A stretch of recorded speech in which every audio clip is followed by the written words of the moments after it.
Welcome everybody to Snagging Grass and Catching Bass. Let's go ahead and get on with this show.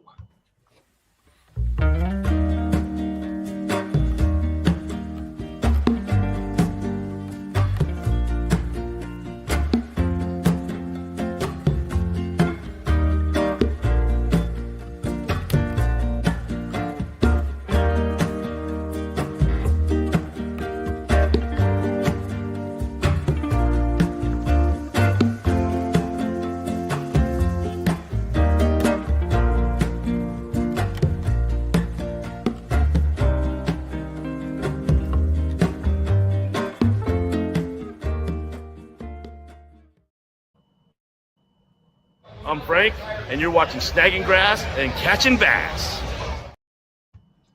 What is up, Frank? How are you? I see you in chat. There he is at the PCS show. Let's get this show started, guys. We got a great show tonight. We got Coach Werf on with us tonight. First off, we get some shout outs here. We got Carl Black. What's going on, Carl? Frank just saw the most famous man in fishing right at the beginning of the show right there. That was Frank. Aaron, how are you doing? Think you caught a big fish maybe this weekend. Stephen Gage doing great this season. The Judge, thank you, Judge. Coach, let's go. Coach is in the house tonight. Mel, what's going on? Oliver, SD, how are you, Oliver? How's your shore division been going? Glenn goes fishing. What's up, Glenn? Ron Lee's in the house. Bob Brewer's in there. We got Taylor in the house. Taylor B. drifting. Is that your car or is that you drifting like a current? We got Zach in there. Let's see. I already said, hey, Ron Lee. Poor Frank always snagged up on something. Yep. At least he's always fishing. Andrew, what's going on? Chris is in there. What's up, Chris? How are you? Thanks for sending over that profile pic. We got Taylor B. Drip in there. Ken, the fishing pool. What's going on, Ken? How are you guys? All right, guys. Let me go ahead and bring in my guests with a round of applause. What is up, Coach Werf? Hey, good to see you, man. It's been a while. Glad to have you back on the show for the first time. How are you been, Coach? Hey, another day in paradise out here, man. You know how it is. We have a Mission Bay Round 4 Spotty Bowl results tonight. A lot of these guys are waiting to get at some of these results, but we got some cool weekly news we're gonna catch up on. We got side pots, results, and then in the show, Biggins. And then hang out, guys, afterwards at the very after Biggins. We're going to show some of Coach's YouTube videos at the Imperial Canal and some other cool La Jolla fishing. So hang out for that at the end of the show, guys. Coach, what have you been up to? We haven't seen you on the show we haven't seen you on you were on the old show all the time. You were basically on there at least once a month or so, but we haven't seen you for a while. So what have you been up to? Well, just posting my shorts. You can go over to my channel if you want to see. I do herping and fishing videos, mostly short form on YouTube. I'm available on TikTok as well and Twitter. I do weather on Twitter. Try to post every day across platforms, but you know, life gets in the way, so I don't always update everything. But hey, man, we're all super busy. It seems like to live in California, man. You got to be busy, man. You can't like my parents live in Oklahoma, and they say people have so much time to just kind of sit on their porch and relax. But man, you want to make it in California, man, you got to hustle. There's no sitting down out here, man. What's up? If you're not moving, you're dying. Yeah, basically. Mr. Majors, what's happening? You bunch of creeps. Man, it's the kettle against the pot out here, Brian. Do you follow Mr. Majors on Discord? On his cooking and all his cast iron skillets? Him calling you a crazy guy. That's just like all the fingers pointing back. You know what I'm saying? Coach, is my audio coming across okay with you? You hear me okay? Yeah, it's all right. I was saying, what do you think of Mr. Majors and all his cooking and all his cast iron he has on Discord? Do you follow that? That's a very niche thing to do. Me, you know how I am. I keep it simple. You wrap the fish in the foil, you throw it on the fire, you pull it off, and you eat it. So some people have artistry in other departments. You know what I mean? The only few times that I catch and cook is usually been camping, and it's trout, and we just catch the trout, clean it a little bit, And actually don't even clean it, just kind of clean it a little bit, but we wrap it in foil with butter and some spices, and then we stick that thing in the hot coals, and then we pull it out and you just peel it apart and eat it. That's mainly my cooking and catching style. I don't do a lot of cook and catch. I'm catch and release mainly here. Coach, so these guys want to get to know you. I've been asking my guests this exact question, and to get to know a person, we need to know, what is your taco shop order, Coach? When you go to a taco shop, what's your order? Oh, it tells a lot about a person. If I don't know the taco shop, I get a chili relleno burrito. That'll tell me right away how good the place is. My wife gets that. That's funny. Just chili relleno burrito, man. That's hardcore too, because yeah, you don't know. The chili relleno burrito chili relleno period could be really bad or really good. Sometimes they're like super dry, you know. But if they use the right pepper and they don't overcook it, man, that could be delicious. There's a really good one right down the hill from you in Poway at El Armando's. El Armando. I don't think I've been to that one. I think I've been to almost every taco shop too. Huh. There's one in Poway called El Armando's that has a fantastic chili relleno burrito. Some of the times I just see the like taco shop logo. I don't even pay attention to the name. I just know it's a taco shop by the way it looks, and I just cruise on it. Fish Jogs is in here. What's up, Tom? How are you? Spotty at best. Champs in the house right here. Dave Rage says, what's up, y'all? Listening, installing a new transducer on his kayak. You got a new transducer? I think Dave Rage probably pulling out some live scope on there, huh?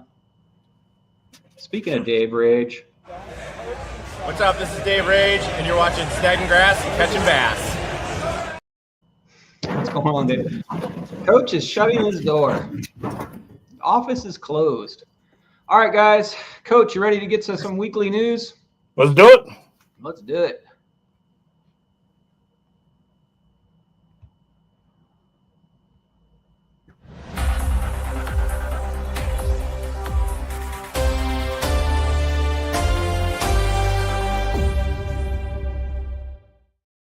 All right, guys, if you ever have any weekly news or any kind of tournaments or anything like that coming up you'd like to have me promote on the show, send me a message on Discord. Try to get it on there. First up, here's the Spotty Bowl schedule, Coach. It's brutal.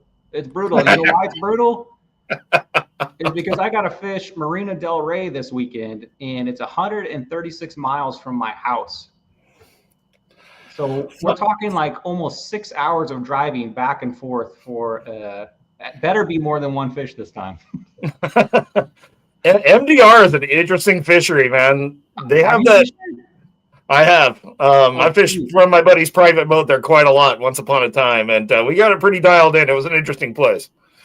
Nice. So, are we talking? Well, we'll have to talk after the show. But man, that place is. I have no clue on what to do there. I know there's a front up by the jetty, kind of up by the same as every bay, I guess. There's a front and there's a back, and usually you find the spot where they're at, if it's in the front or the back, and I don't know, I got to figure it out when I get up there. But we got Marina Del Rey coming up this weekend, so you guys in LA, 28th through the 30th, fishing Marina Del Rey, and then we'll be back to San Diego Bay in San Diego, April 11th through 13th.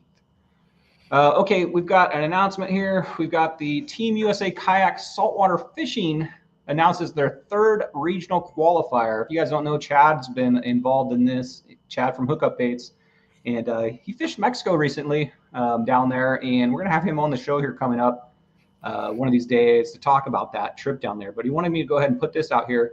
The 2025 Regional Qualifier Series will be held in San Diego Bay, April 26th through the 27th. So only 4 weekends away, guys.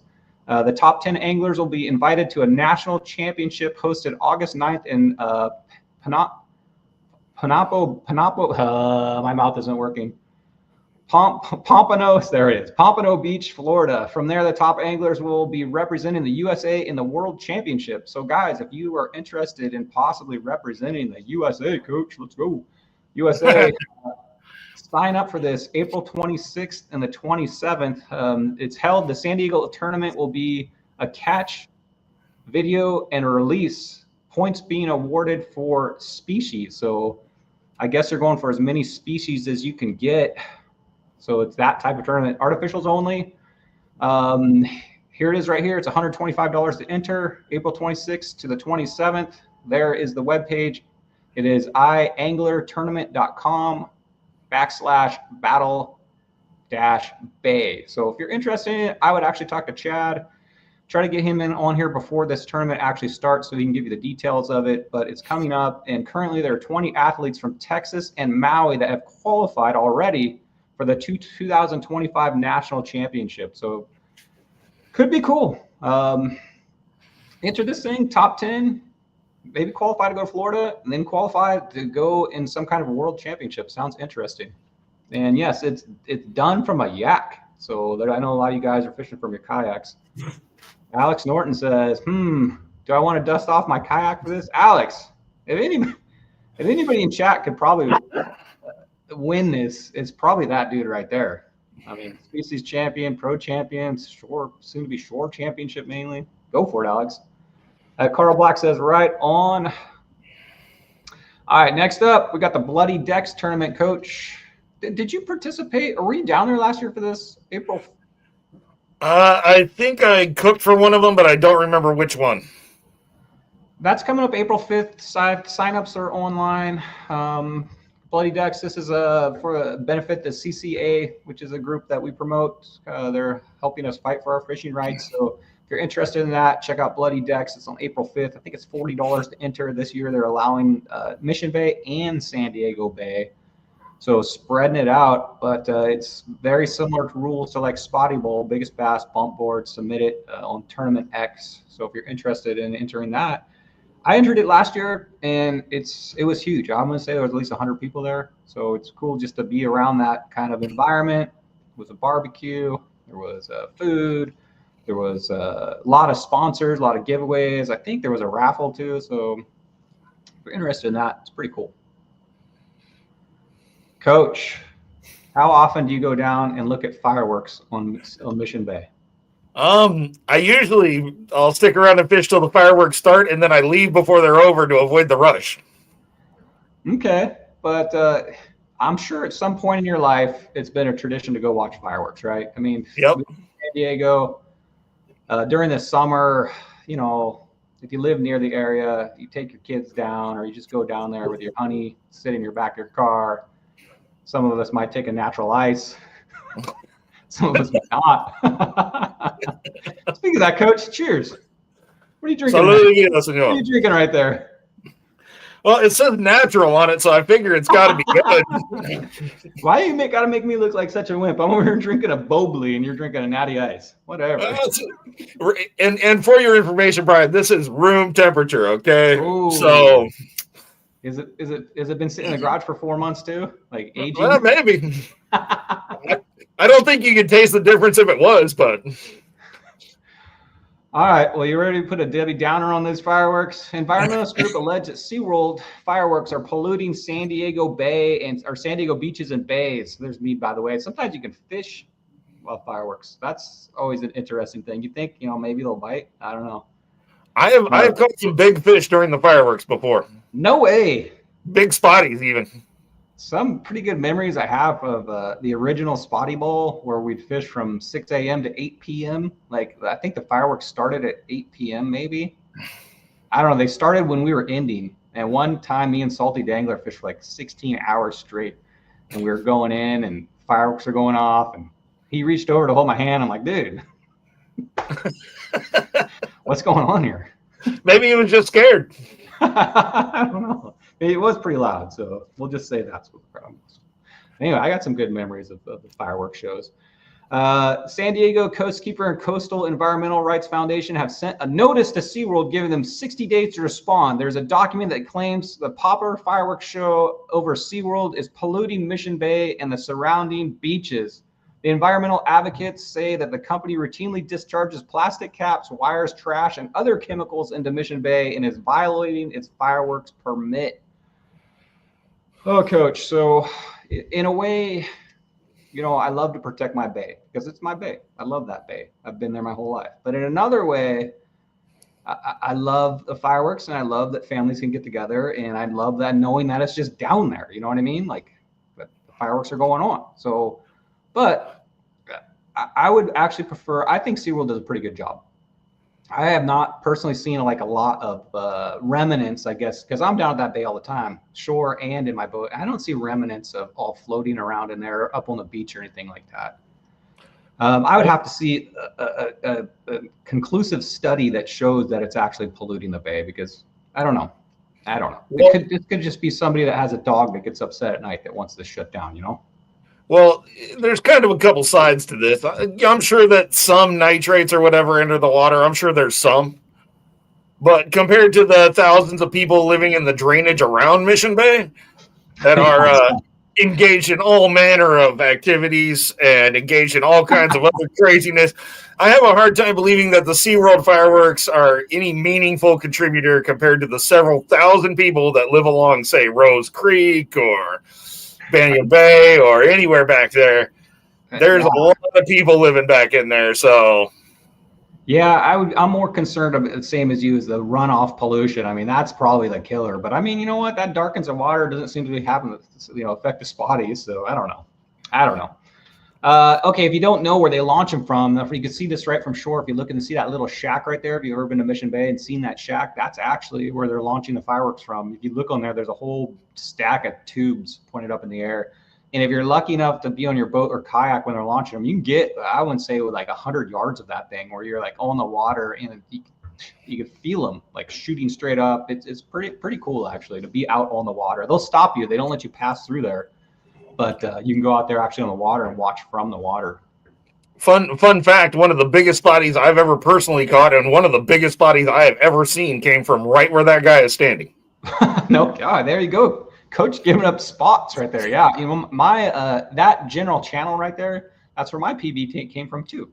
My PB was 18 3/4, and it came from not where he's standing, but in that general kind of channel right there, that grassy channel right there. So I know there's some big fish in there. But that particular channel can be a challenge. The grass is so thick. So if you're not a good grass fisherman, it can be a challenge to go. Like a lot of guys are really good at docks. Go into there and it's a mess, and there's a lot of grass in there. Well, that's also why the giant bat rays go through there in the middle of winter, which is when I caught that fish on a half a mackerel. Half a mackerel? Man, all right. SeaWorld produces approximately 150 fireworks displays during the year. The show, with explosives being ignited from the barge in the middle of the bay. They really, what the environmentalist group's saying, they just need to really follow their permit and clean up after every show. I'm fine with that. Clean up after every show. This is something that they scrounged up around the shoreline, saying that this is what SeaWorld is actually. So I got mixed feelings on that. I don't want a bunch of junk in my bay, but I do love the fireworks. So I'm saying keep the fireworks. Let's keep this going. Just keep it clean. All right, next up in the news, I don't know if you heard about this, Coach, but San Diego will convert some of its golf courses, the golf course land, campsites, and into Mission Bay wetlands. They already have some wetlands there, but you remember that trailer park, I think, that was Campland. Right next to Campland, actually. And if you guys don't know, this is like what they're talking about when they say a marsh reserve. You guys can see this. It's like the one area in Mission Bay you're not allowed to fish in. There's like a preserve over there. And this is what they're trying to preserve right here, which is the Marsh Reserve. The City of San Diego Council unanimously approved the De Anza Natural Amendment to Mission Bay Park, the master plan, a long-term plan to revitalize the De Anza Cove, including expanding, not just wetlands, but expanding what we already have, the wetlands, to 143 acres, Coach. So this is currently campland right here. And if you look right above it, you can see the current wetlands right there. That's like in front of that, between that little island of that, there's a preserve. You're not allowed to fish in that area, which is no fish over there anyway. Well, there's a lot of fish in there, but they're small. Really, I don't know. It's so shallow. And here's kind of a map, shows you right now where the actual campland by the bay is. And the De Anza Cove is that area where they used to have all this like senior living community. It was like not like RVs, but like manufactured homes, I guess. Man, you know what? I was hoping they'd keep those. I was hoping when I became a senior, I could move into one of those things. That would be the dream, man. But there it goes. They've already torn all those down. So that's the area they're thinking that this will impact. Campland by the Bay, Mission Bay Golf Course, and the practice center, which is up top where all the kids have all their fields. The amendment has a balance of land use. They're trying to balance it out. They're trying to make the people that are trying to expand the grasslands happy. They're trying to make the campers happy, and they're also trying to make the kids' sports areas happy. So there's a little push and pull, who's going to give what.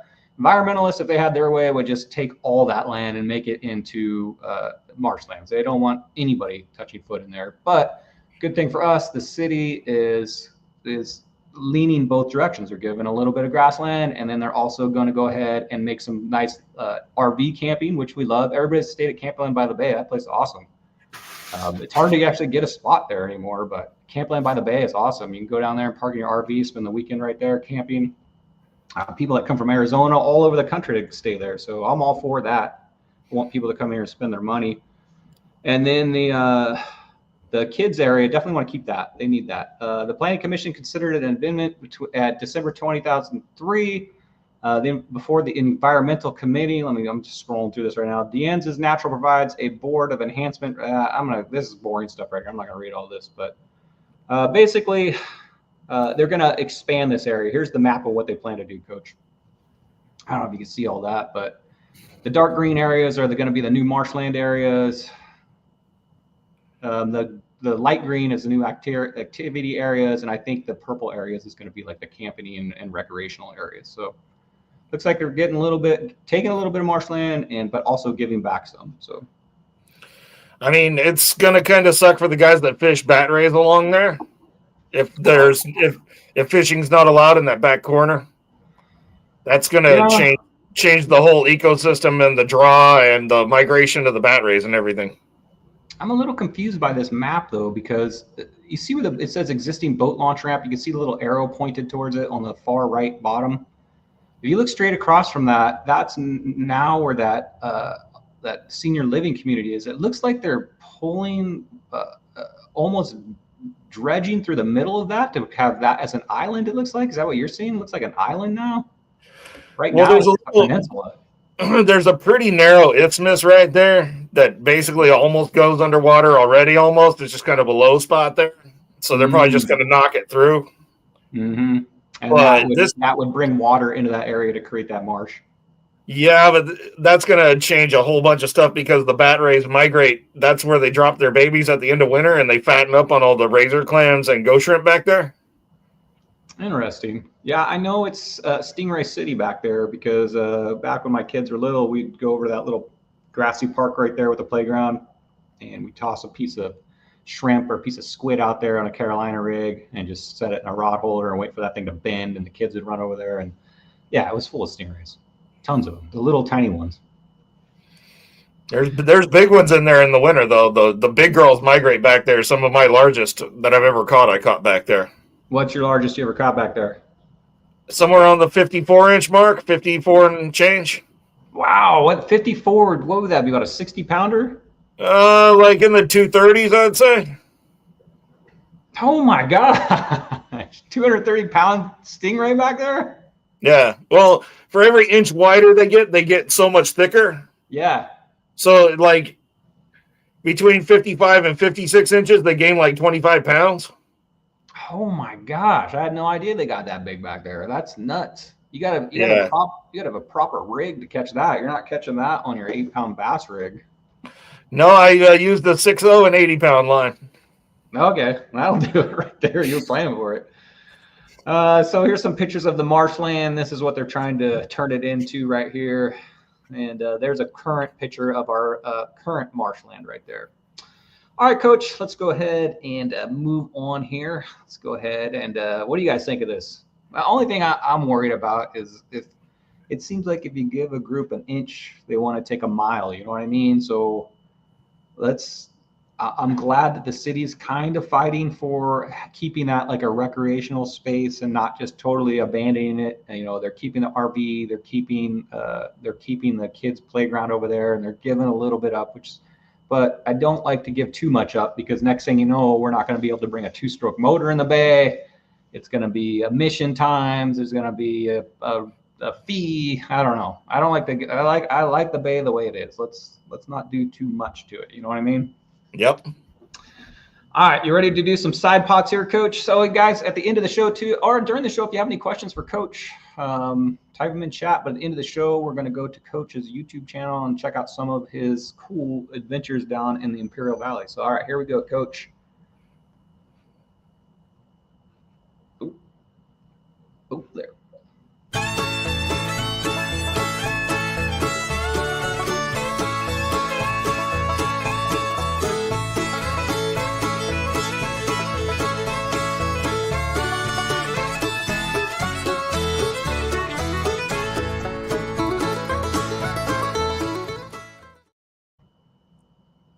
Hey, this is Zach, and you're watching Snagging Grass and Catching Bass. And I'm going to tell you right now, if you have not gotten good at fishing yet, watch what Brian says. He's going to share all the knowledge. He's going to share all the places that he fishes. Not really, but he will tell you the basic idea. And it's amazing, and it made me a better angler, and it will make you a better angler too. What's up, Coach? Shout out to Zachary Riggs. Had his appendix removed. What's up, Zach? Hope you're doing good. Are you out of the hospital? Had it removed, I think, last night or the night before. So shout out to you, Zachary Riggs. What's going on? Everybody give Zach a shout out in chat. All right, Coach. Side pots. Have you been keeping a close eye on all the side pots in San Diego? Because there's a lot. I mean, y'all are crazy. That's all I can really say about it. Some of these people seem pretty serious about it. I'm glad I'm not up against them in the tournament rules, but there's more side pots this year than there's ever been, and these guys are getting really good at catching these specific style fish in these side pots. All right, here we go. So you have to submit in Discord, guys. We don't do it for you. So if you catch yourself something, you don't submit it, you're not going to win a side pot. So learn how to submit in Discord. It's on the side pot, on the side column there. Thanks, Todd, making the belts. I've seen some previews of the upcoming belts, Coach, and they look pretty amazing. I mean, the fact that you guys even came up with doing that is hilarious. I think that was, of course, our founder, the Judge's idea, maybe Todd's idea. I don't know. I think it was Judge's idea. What's up? Charlie's in chat. Snag. What's up, Charlie? How are you? Glad to have you in here right now. And look who else is in here. Cave Dog. What's up, Cave Dog? Cave Dog. Cal in chat right now. What's going on, Cal? Speaking of Cal. Where is Cal? Speaking of Cal, there we go. Hi, this is Cave Dog. If you're not watching Snagging Grass and Catching Bass, you are wrong. Good old Cal. Thank you, Todd. Looking forward to seeing those new belts. If you follow him on Instagram right there, he's showing some pictures of the upcoming belts. Hopefully we can all win one of those, or some of us. Thanks, Corey King, for organizing most of these side pots and helping us out with Spotty Bowl this year. You're a big help this year. Appreciate you, Corey. And thanks, Judge. Up every night, all night, every night, working on Spotty Bowl stuff. And I went to his work, and sometimes he's there on his computer at work. I don't want to. He's the owner. What does he care? I don't want to narc you out, Judge, but Judge is also working at work on Spotty Bowl. So thank you, Judge. All right, first up, longest from shore halibut. Phil Hernandez is the leader, 32-incher. That thing's a fat. How many tacos could you make out of that, Coach? I guess you wouldn't make a taco out of halibut, though, huh? Oh, I can make tacos out of that. That looks like about an easy dozen or so, I'd say. Easy dozen. Look at the when you see somebody's thumb on a fish and it's like patted down their gut, you know it's fat too. So nice fish, Phil. How many tacos did you make out of that thing? Chuck coming in with this monster, nighttime fish. What do you think of nighttime fishing versus daytime fishing for the big ones? It's the only way to go. I don't think you're going to catch big spotties, at least anymore, hardly at all during the day. It seems like it's going that direction, man. A lot of the winners and a lot of these big side pots have been won during the night sessions. But, man, some of us just cannot stay up that late, Coach. I don't know. It's a rough go to stay up till midnight. I guess you could just go in there and hit an 8 to 10 and get out, huh? You get lucky. Yeah, you could. And one of the things that is underestimated about spotties is how crepuscular they are. They're really active at dawn and dusk. And really, that kind of dark side of dusk and that dark start to dawn is where the money is, I think. That's a magical few minutes where you can really capitalize sometimes, I think. Interesting. So this time of year, probably like it's getting dark, what, about 6:45 now? So maybe like that 7 p.m. to 8 p.m. hot window? I would say so. They've got the teardrop-shaped eye. So that helps them see in low light. Makes sense. And maybe that's when everything else comes out too. The crustaceans and everything too come out of their holes, looking around, see what's up. Makes sense. Chuck, what time did you catch that fish at? We need to know exact hours here. Smallest other. Look at that thing. Is that a baby halibut or is that a sand dab? What is that? I think that is a speckled sand dab, if I had to guess. Speckled sand dab. Douglas caught a 4. That's going to be a tough one to beat. Smallest other. That may be $100 in your pocket right there, Douglas. I don't know. 4.5. That's pretty cool. I didn't know those existed in Mission Bay. That's pretty neat. Maybe you got it at San Diego Bay. I don't know. That's pretty cool. Looks like he caught it on a slow pitch jig too. Smallest spotty, Stephen Gage, 7.25. We've had a 6.25 and maybe even a 5.75 before. So you guys can still try to beat that. Just remember when you catch that small one, take a picture of it. Most of us chuck it back, but you know, $100, right?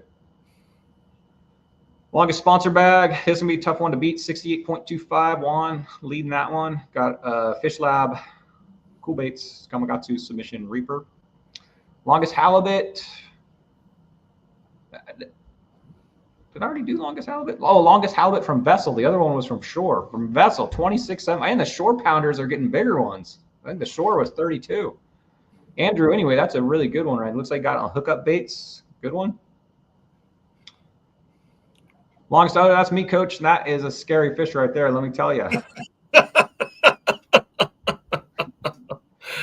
Nothing angelic about one of those until you get them in the frying pan. Then maybe their angelic colors show, maybe. Wait, you eat those? One of the best. That is, I would say, possibly the best eating shark we have in our local waters. No kidding. No kidding. Where's the fillet on that? On the back right there? Yeah, it's on the back. You got 2 loins going down the back. It's kind of like a guitar fish where the meat is on a guitar fish.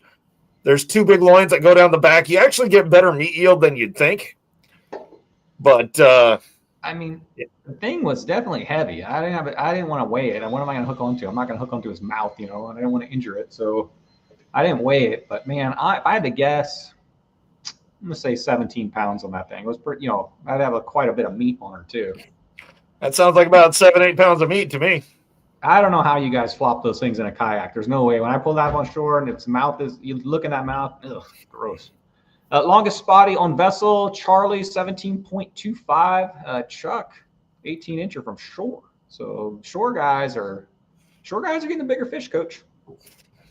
I'm not surprised, actually. Vessel guys need to step it up. Longest trifecta, Chad hookup baits, 13.75, Calico 17.5, sand bass 15.5, so 46.75. So good. That may hold up. I made $100 right there, Chad. Heaviest other, David Dalton. This one's been on, I think, week 1. 8.5 halibut. Longest, heaviest other. Sorry. One cool tuna, Jeff. What's going on, Jeff? Speaking of Jeff. Hey there, this is Jeff with One Cool Tuna. You're watching Snagging Grass and Catching Bass. Let's go, Jeff. Let's see here. Go to Jeff's webpage, One Cool Tuna, and you can enter in the code Spotty25 and get a free sticker package from him. Longest spotty on one of his jigs. He's got these small jigs out. And we got a winner. Congratulations. Let me get my applause. You might go in here. Matthew West. Catching a 2.5. That's a winner right there. Congratulations. You've won the One Cool Tuna side pot. Longest for the season is Matt West, also with a 14-inch. So getting back-to-back. He's the one this week and also is the leader. Slow pitch jigs. You got any slow pitch jigging in your history of out on the seas, Coach? Other jigs that filled a similar role. You know, I've been vocal about my support for one of the oldest lures that man has ever used. This is a diamond jig. You can flat ball these, you can spoon. There's a lot of different ways you can work these jigs. So once I got proficient at using those, I didn't really bother too much with the other methods. It seems like a great way to catch a fish, though. And the guys in the long range in Florida are now starting to really pick up on the whole slow pitch jig thing. Yeah, it picked up so much. Muto moved out there to jump on the train, man. Smart man. Longest spotty on a Reaper slow pitch jig. You've got a winner. Congratulations, Douglas. You've won yourself $25 gift card to Reaper slow pitch jig with a 15.25. Submission fishing code jigs. We got a winner, Taylor, sorry. 14.75. Just won yourself $25 in submission fishing code jigs. Get you Tyler. I think Tyler's in our youth division too. So congratulations, man. That's awesome. Trying to figure out if he got it from shore. It looks like concrete right there. Got it from shore too. HD Baits, longest spotty. Andy, you're a winner. Congratulations. 14-incher.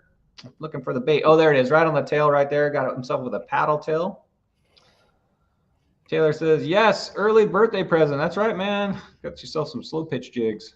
Longest halibut vacant. HD Baits. Longest on a crankbait with the JKB. That is David Dalton. Let's go, David. That area we were talking about where it was really over by the firework area, that main channel over there, that's probably a really good crankbait area, I imagine, because you can really control those things over there. Think if I was going to throw a crankbait in Mission Bay, it'd be in that area. Also leading for the entire season with a 15.75, David Dalton. Putting the crankbait to work, Coach. Hookup baits, Chad in the house. What's going on, Chad? If you submitted 2 of your fish with hookup baits in them and you won your division, you'll win $50 in hookup baits given to you at the award ceremony. So remember, if you did catch them on hookup baits, include them in your picture during your session. And if you win, get a $50 hookup baits prize package. And we also have a hookup baits longest for the season. That is Tom. Oh, no, Christopher. I'm sorry, Tom. I thought it was Tom, but it's Christopher with the 16.5. Holding on right there. Good job, Christopher. Joey Basson making custom rods. I haven't seen Joey Basson for a while. What have you been doing, Joey? You seen Joey around town? I don't think I've run into him. Not on any of my journeys. I haven't seen him around here. Zachary Riggs just had his appendix removed. He says, hanging out in bed, recuperating. Everything went very well. All right, good to know, Zachary. That's good to hear. Hopefully you'll be healed up and in time for your next Spotty Bowl session. Like 2 weeks away, right? 3 weeks away, 2 weeks away. The leader right now with longest fish, could be any fish, is Andrew with a 16.5. Looks like halibut to me. Catch that thing from your garage. All right, here we go. This is exciting. So we have Baits Reels sponsoring, right? I just got my Baits Reel, the one on the bottom there, the LTS. That thing is incredible. I'm going to do a review on it here soon, and I want to talk about it a lot. But that thing's an incredible reel. It's basically it's for throwing their lighter baits. It's got the hollowed out spool like a BFS, and it casts like that too. If you catch a 17-inch spotty, and you remember. The key is you remember the Baits 25 code, then you will receive a Baits reel of your choice up to a $400 value. Dang, Coach. That's a hell of a prize right there. I would get on that one, folks. The key is to catch a 17-inch spotty. It's rarer than you think. A night guy's probably have a good shot at it, but man, I haven't got one yet, and I think we've only got maybe. Even without the codes, maybe 10 this year. And just think of the amount of LA and San Diego anglers, Coach, that are trying to catch these fish. I mean, they're rare. But guess what? Congratulations. Can you guys hear the sound effects, by the way? Here, I'm going to play the applause. Can you guys hear that? Let me know if you hear those applause. Congratulations, Aaron Endicott and Glenn both caught a 17-incher this weekend. Aaron with a 17.75. We're going to check out that in Spotty Bowl Biggins. I don't know why that thing was an 18-inch, but we're going to see a close-up picture of that and examine that. And okay. And Glenn also a 17.25. So now we are down to 3 reels left. And don't forget, guys, you can win more than one. So Aaron, get out there, man. So you can swoop up the 2 of them. That'd be awesome. But we got 4 of them gone, 3 of them still available. Just don't forget that code, guys. Also, if you catch a bag that's 70 inches or bigger, you're automatically put into a raffle for a Baits reel at the award ceremony. And also, the largest bag during the playoffs will win a Baits reel. Fish Labs, check them out. Davey Brown, who's a Spotty Bowl contender, works for Akuma. He's been out pounding the circuit, I guess, of all the fishing shows lately. I think he's actually back in town. I saw a post of him where he's like to Texas, to Oklahoma, to San Diego. Man, that's gotta be a rough go, man. It seems like it'd be a lot of fun though, especially if you were fishing all the spots as you went. I don't know, man. The thing I would have a problem is like, man, all that, just every single meal would be like a meal at like a fishing show. You know what I mean? Like how it's gonna be so bad for you, just like eating all that all that food that's that you're not cooking anyway. Juan Delgado is the leader with a 15.25. Looks like he caught it on. Is that like a slow pitch jig? It looks like down there. Yeah. The tailspin. He's leading that, and that will win you a $50 gift card if that holds out. Real happy, giving away a $75 gift card. The leader right now, Aaron Endicott, of course, with that 17.75. Remembered his code, and you are leading that. That's going to be a hard one to beat. The only way to beat that is with an 18-inch fish. So, Aaron, man, go ahead and go on that webpage, start picking out your clothing. You're probably going to get that one. Longest sand bass, same $75 gift card. Chad, hookup baits, 23-incher. That's a big one, but it's possible. It's possible. That's a 24/7 code, guys. You can fish that any day of the week, too. Cool Baits 24/7. They got a brand new A-rig out. Check those out. I've been fishing that thing like crazy lately. Check out the Cool Baits underspin. Perfect for fishing spotties because the hook is up on top. So it goes to the grass really nice. This is a 24/7. Just remember the code CB25. Leader right now, Juan, at 17.75 sand bass. Look how he's that Cool Bait rigged up. Like looks like a squid. Pretty interesting. I think looks like a 1 ounce or two, so he's probably fishing like the deep channel for that thing. Tackle Supply giving away a 25% discount for all the Spotty Bowlers and a $100 gift card, and the leader is Chuck. Nobody's gonna beat that. Chuck, might as well spend your $100 because you got that 18.25 to beat that. What do you think, Coach? Could that be beat? It can be beat, for those guys fishing that magic hour bite like we were talking about. I think it could be beat in either bay. I gotta look through chat and see if Chuck left the time he caught that at. It's definitely nighttime. I don't know. Man, that is a spotty, one in a lifetime looking spotty to me right there. Look at the gut, wall to wall, and the bump board, 18-incher. That's an amazing fish. East County Bait and Tackle, heaviest spotty. Go if you are in Lakeside area, go down there and talk to Mike. He's that guy in that top right corner. He's a manager, or top left corner right there. And tell them you want a Spotty Bowl discount, the club discount, and they'll give you a discount on your entire order. Plus, if you have the heaviest spotty, 3.3, that's a beast right there. I don't know. I think is it a $100 gift card or $150? I think it's either a $100 or $150 gift card. So a good gift card for East County Bait and Tackle. 3.3 pounder. Ooh, that's a monster right there. That is a big one. 3.3. That's tough fish to beat right there. Have you ever weighed your spotties you catch, Judge? I had the heaviest spotty I can remember weighing was one that I hooked really bad when I was fishing for sharks or something.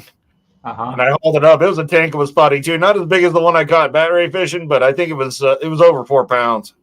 Oh wow! What year do you think that was? It was probably 97 would be my guess. Mission Bay. Yep. Oh yeah. I was probably fishing around that time too. Maybe a little later than that. But I never carried a scale or a measuring device. That didn't happen until social media, I think, became popular. And then everybody was carrying scales and bump boards. But back then, you're just like, holy mackerel, that's a huge spotty, and just chucked it back in. Well, I think once your phone had a camera built into it, and this is aging us both, Coach. Once that came out and you always had a camera on you, it kind of changed it. And then once social media came out and you're like taking pictures of these things, everybody's like, oh, wait, what's a spotted bay bass? So this thing, what are we talking about here? And it's got more and more popular. Now we got a tournament here with like 150 people in it fishing for this fish. But back then it was like, oh, that's a huge spotty. Throw it in. Well, the spotties were a lot bigger before the regulatory change. The regulatory change came, and that was the sign off on the spotties over 18 inches. I don't think I've seen maybe except one or two since then that was over 18, 19. The really big spotties back in the day, that was all before they changed the minimum size from 12 to 14. Was that 03? What year was that? Yeah, I think it was 03, 04, somewhere in there. Mm-hmm.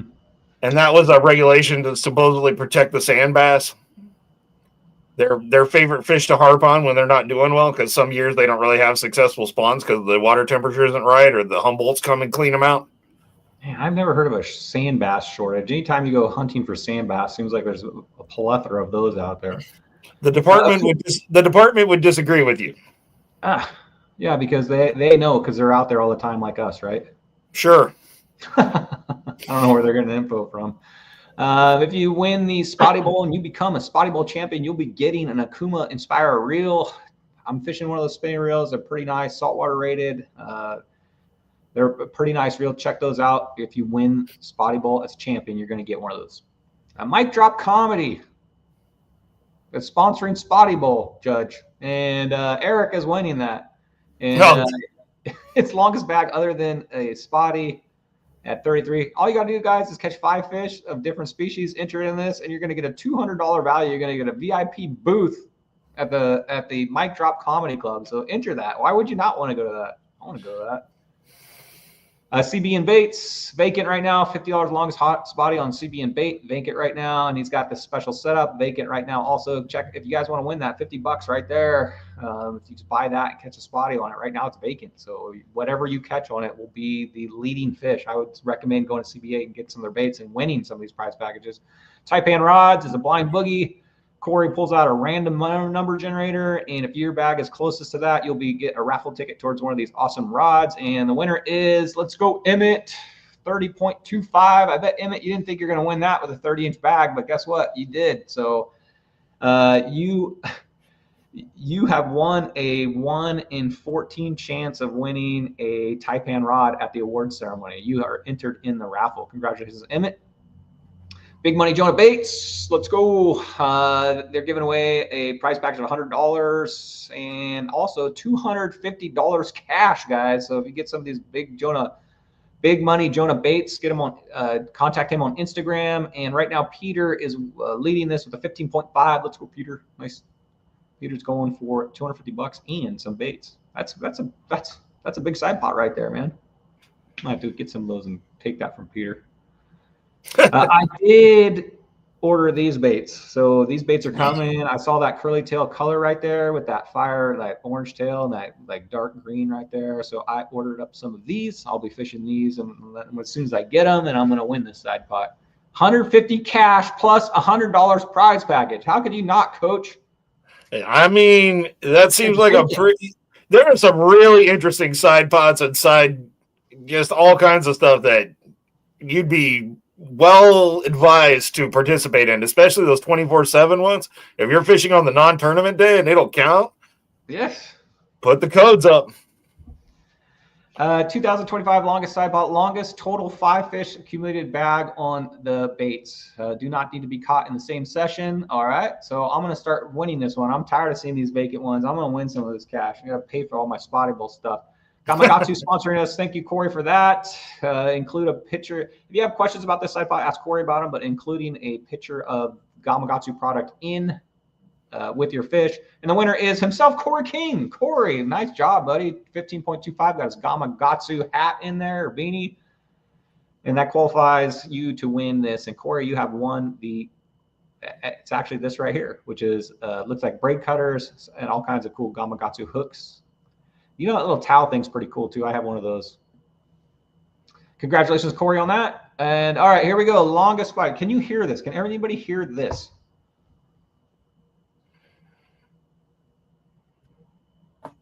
That is a drum roll. Did anybody hear that? And Fastlane Kayak Center, if you need any accessory for your kayak or you need a new kayak, go down to, dang it, nobody can hear I got to figure out why my sound effects aren't working. Go down to Fastlane Kayak Center, located right there on Mission Bay. Go talk to Logan down there. Tell him what you need. They got all the good stuff. Need clothing, hats, sweaters, swim shirts, fishing shirts, kayak accessories, Yak Attack, whatever you need down there. Hobie warranty work done. I think they even have graphs down there for sale. Everything down there. Check it out. Please go down there and tell them you're in Spotty Bowl. And I've left a stack of Snagging Grass and Catching Bass stickers at the cash register. So if you'd like a free sticker, go down there and just ask them for one of those stickers. They got them down there.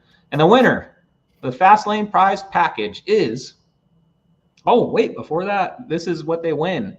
They win a Salte Crew, which is one of those UV shirts, which like I'm wearing right now. And you guys should be wearing those while you're fishing. Protect yourself from the sun. They also have a hood to pull up over your neck.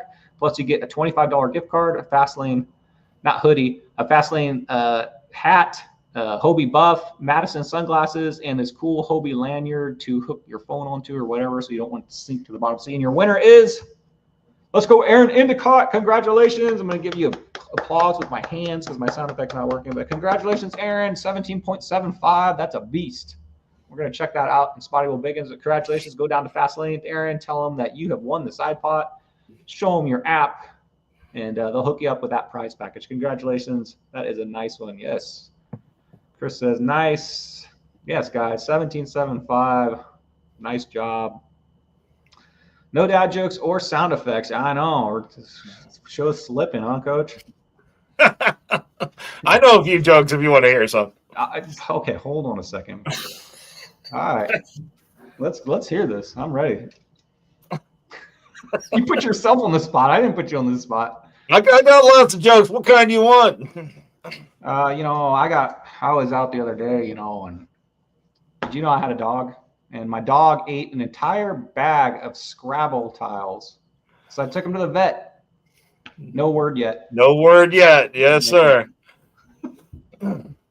Why are pirates in the movies always so ugly? I think because they are.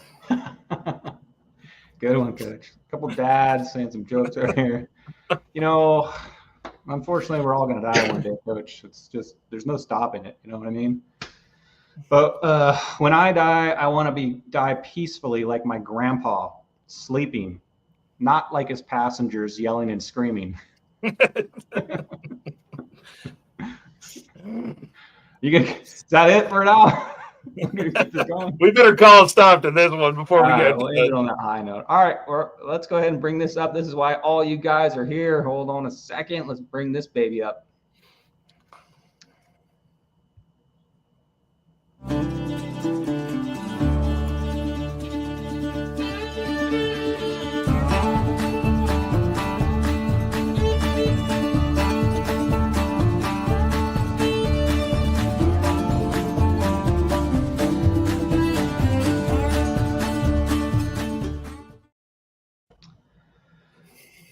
Results time, Coach. This is exciting. It was kind of a tough go this weekend. I think, especially for like the shore pounding guys, when the water, it's that kind of transitional where it's starting to warm up, but the water's still kind of clear, and they haven't quite gone to full beast mode yet. The water's right about 62-ish. We're waiting for that 68 degree, to kick in, and that cloudy water. I don't know. It was good for some, but a lot of us not so good.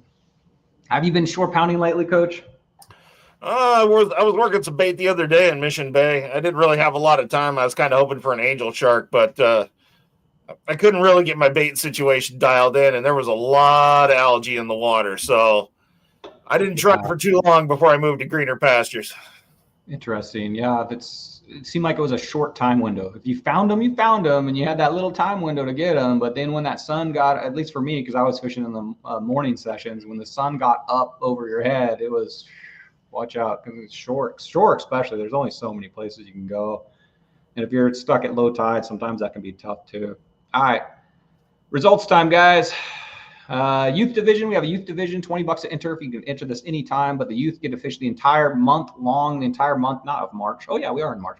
The entire month of March, and they accumulate their biggest 5 fish through the entire month.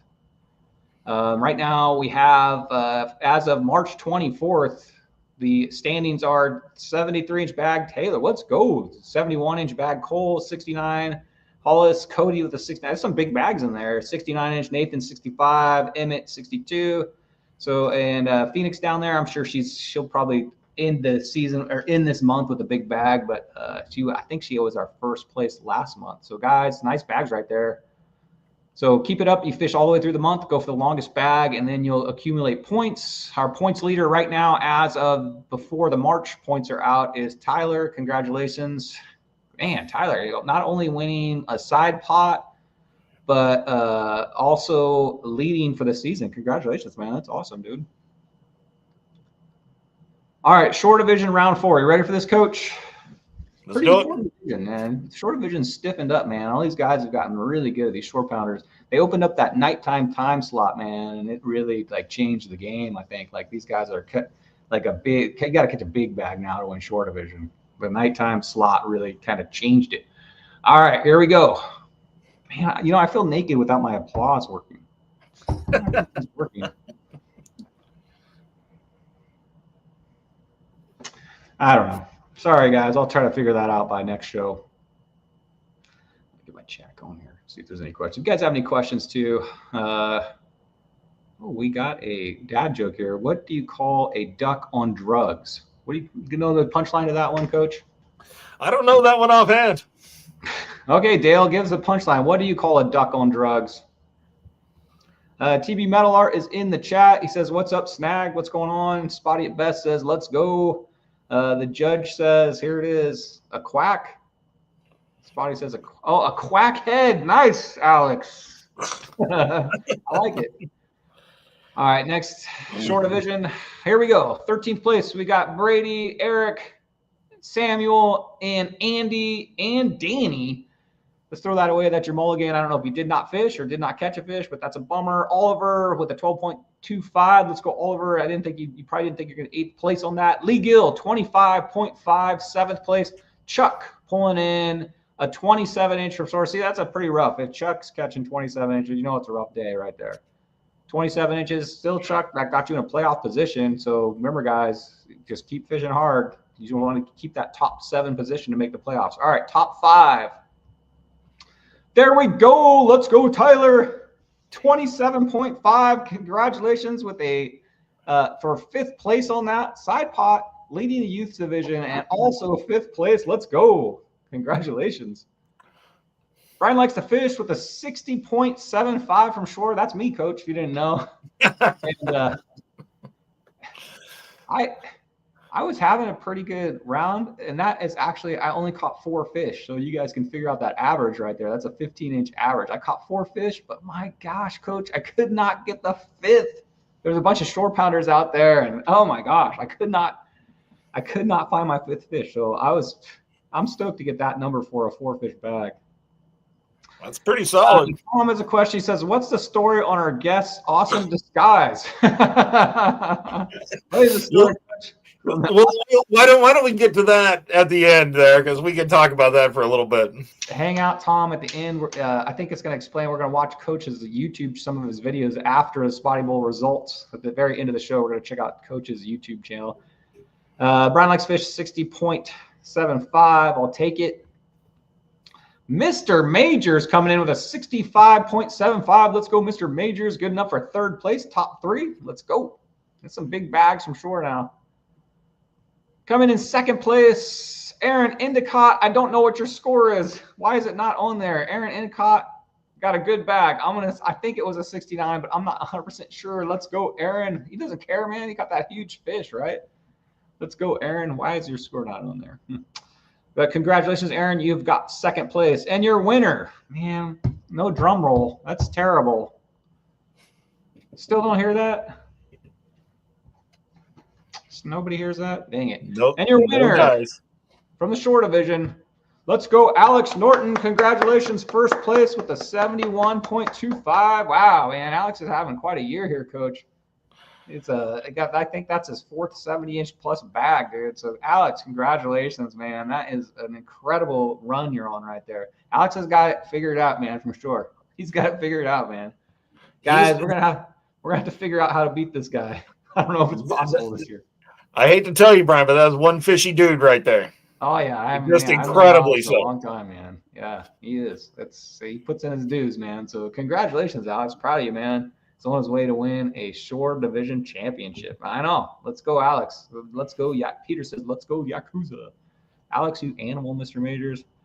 Alex says, How did that happen? Yeah, come on, Alex. That's a good bag right there. Congratulations, man. All right, next up, here's the playoff standing. So you got to be in the top 7 to make it to the playoffs. If you make it to the playoffs, you have a chance to win one of these belts back here, a belt like Alex has.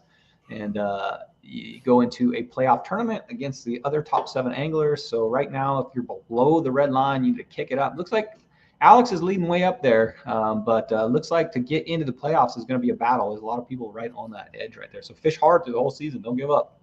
Don't give up. You just have to get that top 7's position right there, Coach. I'm struggling. I'm struggling this year. That's like a 60-inch spread between 1st and 7th. That's pretty You'd think it'd be a little tighter, but Yeah, I know. Somebody's having quite a year. I'm struggling this year. I have to admit, I haven't had a lot of time to pre-fish or in my shore. I'm just trying to make the playoffs. Once I make the playoffs, coach, though, I'm gonna get on a dang wrecking ball. All right. Weekend Warrior Division, round 4. Weekend Warriors. Let's see how you guys did. Let's see. We got Fred, Simon, Leo, Timothy, Mark, Javier, Zachary Riggs. No, Zachary Riggs, all with the goose egg. Call that in as your, I guess, your mulligan. Let's see. Coming in 25th place, we got Remy with 11.5. 24th place, Cody, 13 inches. 23rd place, Santiago with 24.25. 22nd place, Lee Gill, 24. That's a low score for Lee right there. 21 in 21st place, Corey King. Thank you, Corey, for the help in the side pots. That's a low score for him too, man. He's been doing good this year. That's all right. You get a mulligan, though. 20th place, we got Emmett with 30.25. 19th place, we got Richard, 39. 18th place, we got Nathan, 42. 17th place, Nelson Law, 44. Yeah, that's a low score for you too, Nelson. 16th place, we got Stephen Bang, 50.75. 15th place, we got Matthew West, 52. Matthew West, you've been winning some side pots, though, right? So at least you got that going. 15th place, it's not too bad. 14th place, we got Harris with 54.75. 13th place, we got David with 56.75. 12th place, we got Isaac, 61.25. 11th, we got Tony, 62 inches even. 10th place, we got Joe, 62 inches. 9th place, Ricardo, 64 inches. Get some bigger bags here, Coach. Those are definitely 5 fish bags. 8th place, Forrest, 65.25. Jim Russo, let's go, Jim. 7th place, 65.25. 6th place, Douglas, 66 inches. And, Coach, if you haven't heard your name, you have made the top 5. And that's hard to do in Spotty Bowl. It's hard to do, man. You're fishing against, in this division, 30 people, all of them good anglers, all of them, hoping for that lucky fish. So it's hard to get the top 5, man. It's not easy. All right, coming in 5th place. Look at this. Man, I wish my applause was going. My machine was going. Sorry, Todd. But Todd Burton's TV Metal Art, 66.5. Congratulations, Todd. Yes, indeed. Todd, man, what is going on here? I knew one day we would turn Todd into a spotty angler. And look at him now, 5th place in Spotty Bowl. Todd, please, keep fishing hard. Make the playoffs. Make yourself one of those belts. That'd be awesome. All right, coming in 4th place with 67 Asian. We've got Garrett. What's up, Garrett? How are you? 67, 4th place. That's an awesome bag right there. Weekend Warriors, man, coming in strong. Mission Bay can be good or it can be really bad. And that's what it seems like a lot of these anglers will say. They either love it or hate it, or sometimes you love it and hate it. I don't know. Mission Bay, I love Mission Bay. I love it because I've always said it's like fishing a lake, man. 5 miles an hour everywhere, It's shallow water, grass fishing. I love it. Congratulations on 4th place. Coming in 3rd place, Hollis with a 67.75. Nice bag. Also from our youth division. Congratulations on 3rd place. That's awesome. 3rd place, 67.75. All right, Coach, top 2. 2 people are probably pretty excited in chat right now. Dave Rage says, can I buy 2 extra mulligans? Interesting. No, Dave, you can't. Coming in 2nd place with 70 inches breaking the spotty barrier, we got David Dalton. Let's go, David. Having a great year this year, man. Congratulations, David. Sorry, no applause machine working today. But congratulations, David. 70-inch breaking the spotty barrier, weekend warrior. David's on he's quite a tear right now, man. Watch out for him in playoffs. I'm sure he's going to make it. All right, coming in 1st place, Mission Bay Weekend Warriors. Coming in 1st place is Let's Go Glenn, 70.5. Check out his YouTube channel, Glenn. Let's go. Glenn pulling in a 70.5 out of Mission Bay, and Glenn not only getting 1st place, but also winning a Baits reel with his 17.25-inch fish. Let's go, Glenn. Congratulations. That's 2 big accomplishments. 1st place in Spotty Bowl, and also a big fish during your session to win yourself an awesome baits reel. So congratulations, Glenn. That is awesome, man. And check out Glenn's got a YouTube channel. Check it out in Discord right there. Congratulations, Glenn. You got a lot of people here in chat. Mel says, congratulations. Peter 86 says, so let's go, Glenn. Chris says, good job. Congratulations, Glenn, from Chris. The most famous man in fishing right there. Congratulations, Glenn. I think Frank says, did he shave his legs for that photo? I think he's talking about you, David. Those are some pretty. Let's go back to that picture. Yeah. Throwing out the vibe, man. Hey, I don't pick these profile pictures. They are sent in to me. I didn't even notice it, Frank. I'm glad you're looking out for stuff like that, Frank.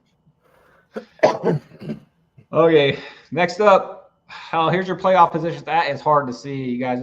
That will be posted in Discord right when the show is over. Your playoff standings. Looks like Ricardo, you're leading it right now with a 208 inches. Yeah, David Dalton right there in second place. Lee Gill in third. And remember, this is with your mulligan removed. Glenn down in fourth, Santiago fifth, Cody sixth, and Joe in seventh on the bubble. So, guys, fish hard, man. It is close right there. That's not like the shore division, Coach. Nope. I don't know if you can read that. It's really small, but if you go all the way down to Todd, who's in 13th place, he's only 8 inches from a playoff position, Todd. Todd, come on, man. You can do this. You just have 1 or 2 good rounds, and you'll be right up there. Yeah, so from 13th to a playoff position is only 8-inch difference. So fish hard, weekend warriors. Pro division, huge division, Coach. This division, most of these guys usually catch like a 65-inch bag. So if you think you're usually over a 65-inch bag, this is your division right here. Round 4, Mission Bay. Here we go. 22 people participated. Joe, John, Eric, Drew, Dawson. No, Dawson, what happened?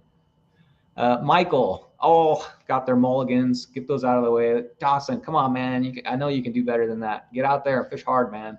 All right, coming 15th place, we got Roy. Let's go, Roy, 10.25. Hey, Roy, that got you 15th place, that one 10-inch fish. I'm glad you took a picture of it. Remember, guys, never throw back your first 5. Always take pictures of your first 5 fish because you don't know, man. That 10 could get you, extra, looks like for him, 10 spots up.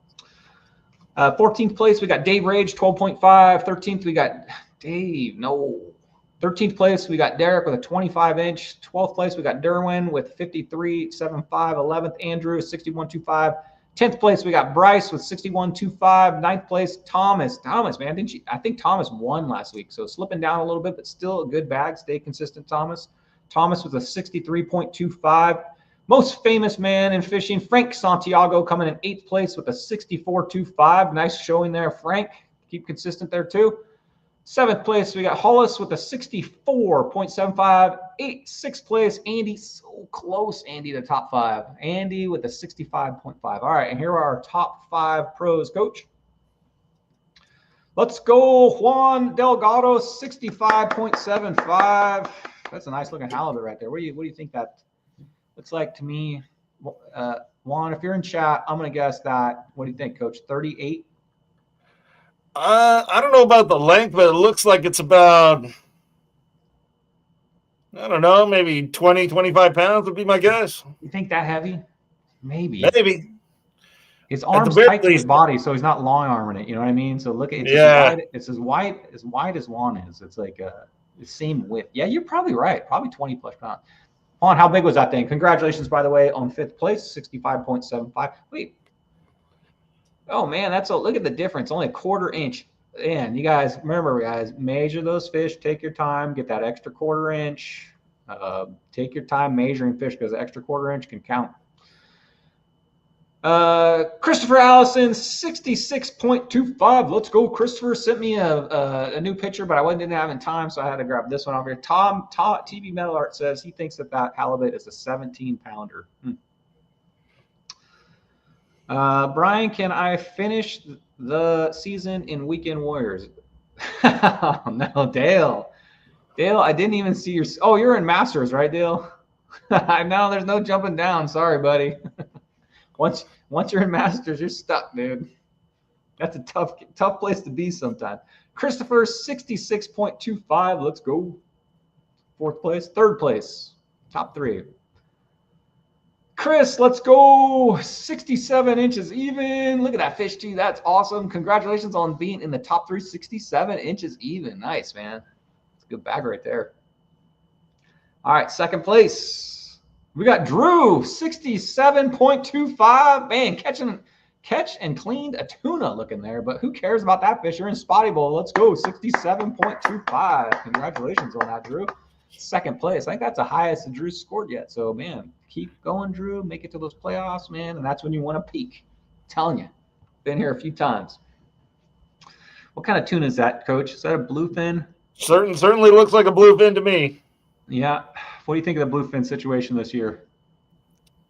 There's not any boats out looking, so it's gonna be tough for them to find them. The fewer boats that are out looking at any given time, the longer it's gonna take to figure out what they're doing.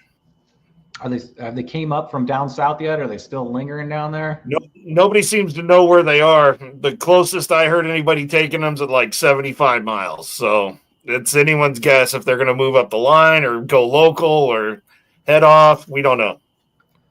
Here's what I want you to do. When they get 5 miles out from Mission Bay Jetty, let me know, and that's when I'll go try to get one. Maybe 9, but I prefer when they come into the 5 mile zone. That's where I like to get mine, and then I can go back to, real fishing for spotties. Oh, okay. I would look to catch a bluefin because those things are delicious. And that's a lot of meat on one of those things. That's a lot of nice meals right there, man. Caught a lot of food there. Caught a couple of those a few years ago, man. Those things are nice.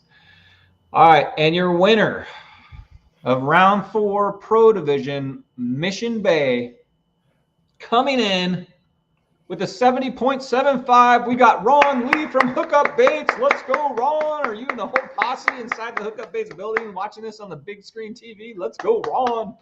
Congratulations, 70.75. Ron, is that your first place? Let's go. First place, congratulations, a pro winner, man. I'm sure the Hookup Baits building is going nuts right now. I hope they're going nuts for you right there, Ron. Congratulations, man, 70.75. That is awesome, man. He earns it too, man. That guy's out fishing all the time. Is that your first place, Ron? I think it is. So nice job, buddy. Let's go. Hookup Baits guys all sit in this giant, huge building, and they've got. Do you still call it a big screen TV? Is that still a thing, or is that something we used to just say back in the 90s? Now everything's a big screen TV, right? If it's real big, it's a projector, right? Man, those projectors were awful. Anyway, Ron, congratulations on first place. Keep that going. Let's get you to the playoffs this year. Let's see where the playoff standings are. Look at that. Ron Lee going for Angler of the Year right now at 208 inches. Right now, holding out first. Second, Juan's in second. Derek, you're holding up third. Frank, famous man in fishing. Another Hookup Baits guy. Fourth. Thomas Warren's in fifth. Bryce Huffman, you are in sixth. And Chris, you are in seventh. But man, it is tight. You go all the way down to 13th place, and it's only a 12-inch difference up to seventh. Guys, that's one big bag. Fish hard, man. We got 3 rounds left. Let it all hang out, man. Just go for it, you guys. Fish hard, fish hard, fish hard. Don't give up, man. If you're down at the bottom, even if you're 20 inches down, anything can happen, man. Some of these guys have a bad day, and you can have a great day. You can get up there. So keep fishing this season hard. Try to make it to that top 7. It's the only way to win one of these belts. That's it, Coach. Win the playoffs. Hookup Bait says the numbers are wrong. What numbers? Uh-oh, I better double check that. They are wrong. They are wrong. I'm sorry. Look at that. Ron Lee is at 208. I'm sorry, Ron. You should be down in 4th. And Juan, Derek, 213. They'll be corrected. Sorry, guys. I'm a cut and paste, and they must have got pros. So we'll fix that on there. But it looks like the top 7 are still correct. It's just the top 4 need a little shuffling around right there. Sorry, Frank. Looks like you're 3rd place. I'll leave that on there. You guys stare at it. But, hey, we'll figure that out. All right, Masters Division. If you fish over a 70-inch bag, normally this is the division you should be in. Masters Division, Coach, it's a brutal place to be sometimes. It's brutal. It's hard to win this one, man. These guys mean business right here. All experienced tournament fishermen. All right, coming in 18th place, Dino Jig Pow. I haven't seen Dino for a while. I don't know what's going on here, Dino. Michael Taylor, 0. Dale Shaw, 0. He must have been sick or did not fish. There's no way Dale Shaw's ever skunked in his life. Never, Coach. Danny Martinez, wow. Just showing that right there. Mission Bay was brutal right there. Jared coming all the way down from LA, 25.75, 14th place. 13th place, Steve K, 30. If he's getting a 38, that was a tough day. Chuck, 46 inches, 12th place. Oh, my God, I'm going to fall over. Bruce Lopez, 53.75. That's Captain Adobo, for you guys don't know. Man, Bruce, that's mulligan, 100%. That'll be his mulligan. Had a tough day on Mission Bay. 10th place, Kevin Canoy, 54 inches even. Bob Brewer, 63, 9th place. Luke, 65.75, 8th place. Peter at 66, 7th place. Eric, the judge. Let's go, Eric. Congratulations. Nice bag. 67 even. Judge, I think, has got Mission Bay figured out pretty good here. Uh-oh, we got some trash talking going here. What happened to the 76 inches, Dale? There must have been some chat at the dock with Cash. Dale, were you pulling his leg? Now, fishermen never do that, right, Coach? Oh, yeah, never. Eric coming in with a 67 inches even. All right, your top 5 Masters coming in 5th place with 69.75. Charlie, let's go, Charlie. Having a great year this year. Congratulations, Charlie. Coming in the top 5 here, holding your playoff standings. Coming in 4th place, this guy right here, breaking the spotty barrier, 70.25. I'll take it, man. I'll take it, man. It's got to keep staying consistent, man. It's got to keep on breaking that spotty barrier. So I'll take it right there. What year do you think that is there, Coach? So long. My son turns 21 next month. That's him. Yeah, well, I was going to say it's got to be the early 2000s anyway, or mid 2000s.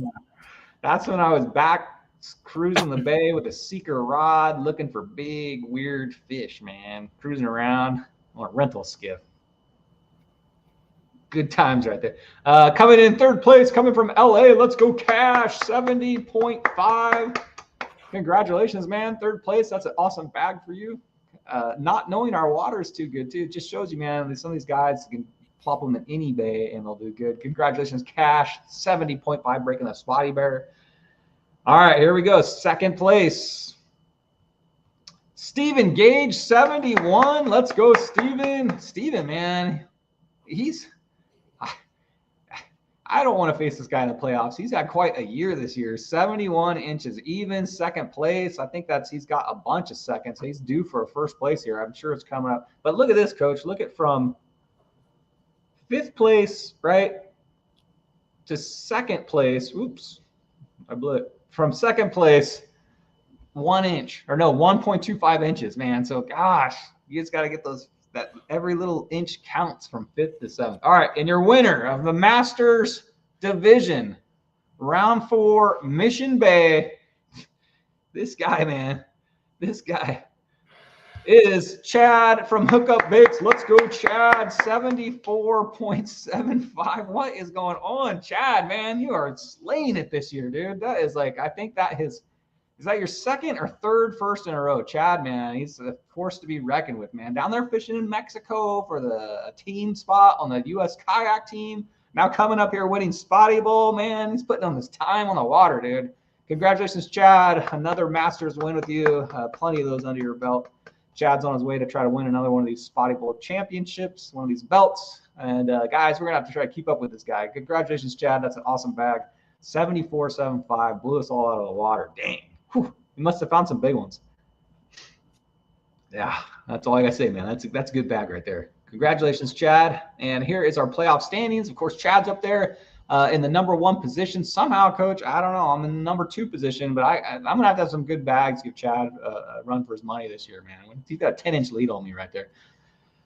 Well, I mean, when you approach that 75-inch mark, that's 5 15-inch fish on average. Tell me about it. That's not easy to do, man. So, Chad, good on you, man. That's a great score right there, pulling a 10-inch lead on me. Stephen Gage coming 3rd. Charlie pulling up 4th. Bruce hanging in there with a 5th. Danny hanging in there too. 6th place, Cash. Let's go, Cash. Just above your dad right there. Jared, you're so close. Fish hard. Peter, Eric, Luke, you're all in strike. All these guys are in striking range right here. So keep fishing hard, guys. Keep fishing hard. We'll see how this turns out here. But that is your playoff standings right now for the Masters. All right, Coach. Losing my voice here. Whew, what a season. What a season. That's all I got to say, man. Is there any advice you could give to somebody about – Coach has been fishing Mission Bay longer than probably anybody I know. So is there any advice you can give for Mission Bay, Coach? Maybe for the shore division guys especially. Focus on the magic hour. Look for those beginnings of the incoming tides. That seems to be key to spotty movement. During these transitional periods when they're transitioning from eating more clams and ghost shrimp and they start transitioning into eating bait fish, maybe pay attention to your zones because they're going to be pulling off those flats where they've been wintering. And just the same thing with the bat rays, right? You get this winter migration of the big female bat rays. They go into the back. They munch clams for 2 or 3 months. Then they start moving out towards the mouth of the bay to head back out after they drop their babies. So the bass are kind of going to follow something similar of a pattern. If you're not catching bass, keep moving. If you're catching bass, cast back to the same place. Look for areas that are the same setup, like, if it's a flat next to your drop off with the current going by, you kind of look for the next flat with the drop off with the current going by. So be have an open mind. Maybe what you think is going on isn't what's happening. Mission Bay can really be a magical place when you figure it out. A lot of guys really hate it. Shout out to you, Judge. I know how much you love fishing Mission Bay for spotties. But I don't know why he says that, because his biggest bags he's ever caught came out of Mission Bay. I don't know. I don't know why he says that. He just like the big openness, I think, of San Diego. I don't know.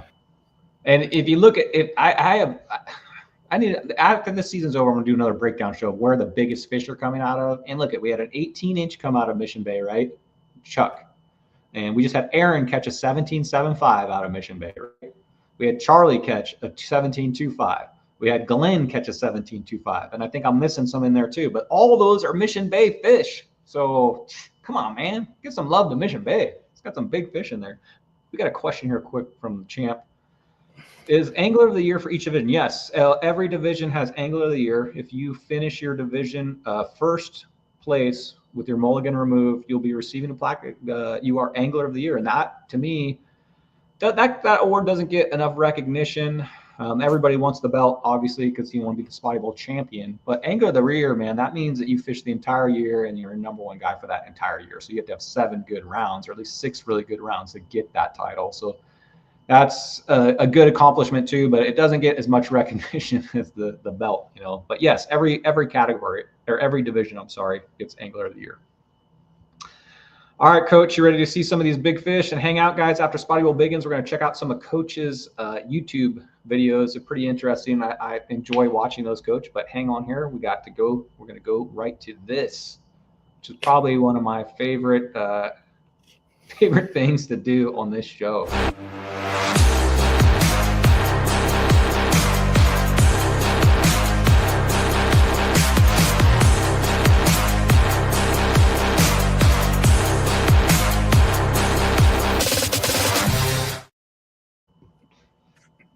It's time for Spotty Bowl Biggins. Oof. Oh, man, Coach, I just don't like that my applause machine's not working anymore. I got to get that thing fixed. It's really throwing me off, man. It's really throwing me off. All right, if you caught a 15-inch fish or bigger during Spotty Bowl, we'll automatically put it in Spotty Bowl Biggins. Let's take a look at some of these, Coach. First up, we got Hall's 15-inch. And you know what? Props to you, man. That bump board is in pristine shape, man. Congratulations on keeping that bump. It looks perfect. Your lines are perfect. It's all colored in nicely. Although that is a skinny, hey, we're going by length, but that is a skinny 15 right there. But nice bump board, man. Good picture, too. Good looking fish. No clues for us. No clues. He's fishing and it must be a boat. Looks like carpet. That's nice. Richard with a 15-inch. Unfortunately, 1-inch deduction on this, Coach. Can you see why? Mouth, right? Yeah, and unfortunately, Richard, you got to get those mouths closed. The judge is definitely going to spot those things. So, guys, even that little bit will cost you 1 inch. But anyway, Richard, that's a sweet looking fish right there. Definitely a 15. Might have manipulated that tail and taken your time. Probably with the mouth shut, it probably would have stayed 15. You may be able to get a little bit more out of that one. Isaac, 15-inch even. Nice fish right there. A little bit fatter than the other one. Do I see a spinner bait? No, I see a crankbait and a spinner bait in there. Oh, I see hookup baits and Procure scent. Man, he's all over the place. Procure. What are you going with when you get the Procure? What, you use scent ever, Coach?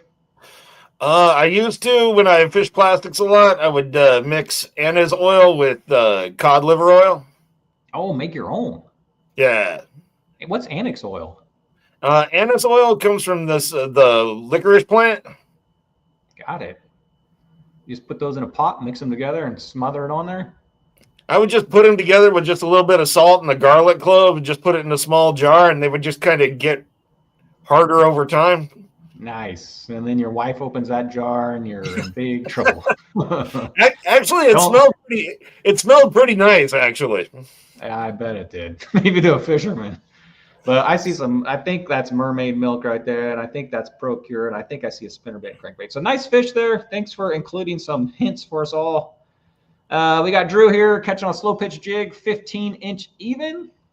Also a nice looking bump board. Corey King winning the Gamakatsu side pot right here. Nice looking fish. Caught at night. Always interested to see. So it looks like the other ones were caught during the day. This one caught at night. Charlie with a 15.5. Charlie, you're fishing with the nice lucky pants again. Look at you go. All right. I've been wondering if you're going to bring those out again. Charlie back out with the lucky ripped pants. Those have been on for about 4 years. I noticed he wasn't fishing with them, so Charlie's back on his game. Coach, do you have any superstitions or any lucky things or anything like that? Lots of them, but the main one I believe in is the first cast isn't a curse. It's the first cast blessing. Interesting. Any others? Anything that you take out with you? Just a bunch of stuff that contradicts common sense. Come on, man. I want an example. Do you have any? You want to know something weird? I think chum is more important than bait. Oh, interesting. So chumming out. And do you chum for spotties? Oh, they'll show up to the dinner bell just like anything else. No kidding. That's interesting. I have been fishing with you one time. Remember when we did a live show where we're trying to catch the world's largest smelt, or heaviest smelt, I should say? And that was fun time, man. Coach had a bucket of crackers or chips and bread and fish and bologna, was it? I don't know. And they were coming up, man. Coach I know my business when it comes to a chum line, as you might have noticed, Brian. We don't allow chum lines in Spotty Bowl, but when you're fun fishing, we do allow those. That's pretty cool. It makes a difference. Okay, Charlie coming in 15.5, no clues. I have no idea what Charlie fishes. I have no clue. He's never given me a clue ever. I'm going to guess he caught that. Drop shot. I'm just totally guessing Carly. Ron Lee, 15.75. He must be fishing the night session. He caught this, looks like right at dusk or early in the morning. When'd you catch that, Ron? No hints, but I'm guaranteed he probably caught that on hookup bait. 15.75. Nice fish. Glenn coming in with this monster. 17.25 gives him a free. I don't even free. He won himself a baits reel, and that thing is shore to shore. Glenn, did you get a weight on that? Please tell me you did. 17.25, Coach. That looks like a healthy one. I'm going to say that's 2.8. What do you think? I was going with, I'd say at least 2.5, but 2.5. I don't know. I've had some 16.25s that were in there. I'm thinking 2.8.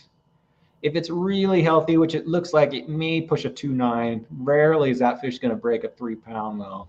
Maybe. But Glenn, did you get a weight?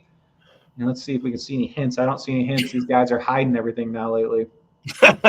And this monster right here. All right, this is the one I really want to take out. Aaron, congratulations. First of all, is that your PB? That is an awesome fish. 17.75 at night, obviously. Coach, would you please look at your screen and see how close that is to 18 inches?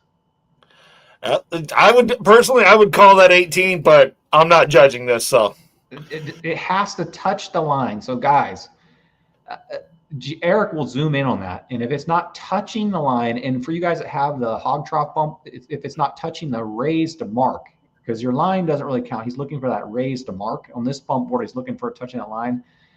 It has to touch the line. I know in the normal everyday world, that's an 18-inch fish. Everybody would call that an 18-inch fish. But when you're fishing in tournaments where those just little tiny bits matter, that's not. But man, Aaron, I swear, if you would have let it relax, you probably did. Aaron's a pro. He probably did it right. But man, if you just, I want to reach in that screen and grab that tail and just push it down a little bit, because I think it would reach. You know what I mean?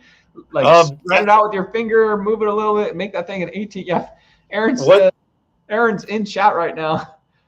He says it's 17 and 15 16. Aaron, did you think that was on the 18-inch mark? It looks like it. I'm gonna call that an 18-inch fish, and not in Spotty Bowl rules. That's what stands out about this fish is curved on the board. I know. If this fish was straight, I think it'd be over 18 easily. We got people in here that Dave Rage says he thinks that could have been an 18.25, and that would have been big fish. But I'm telling you, Coach, I've been in this position where you catch a big fish and you're just so excited about it. You kind of just make little mistakes. We've all done that. A few guys have forgotten the baits code this year, because they forgot that, they forgot the code was not in the picture. Thank goodness Aaron did. But when you catch your biggest spotty, and you've been fishing these things, Aaron's probably been fishing for 10 years. I don't know if this is your PB. It might be. And it's during a tournament. It's excitement time, man, and just make mistakes. So when you catch your big one, guys, take a deep breath and make sure all your photos are good. Get as much length out of that fish as you can, and make sure you have your code in there. Well, anyway, that's an awesome fish anyway. I think you're right. I don't know if it would have got 18.25, but definitely 18. Douglas with a 15-2 Biggins, 15-15, both on the slow pitch jig. Congratulations on that. Nice looking fish. Fat 15, big forehead on one skinny, one fat. Chad pulling a pair of aces here, 16.5 and a 16.5 guarantee. He's got his hookup baits in the picture right there. Oh, and by the way, we have 2 hookup baits winners tonight. We've got Chad, who I think is going to donate his winning hookup baits to the raffle or something, maybe.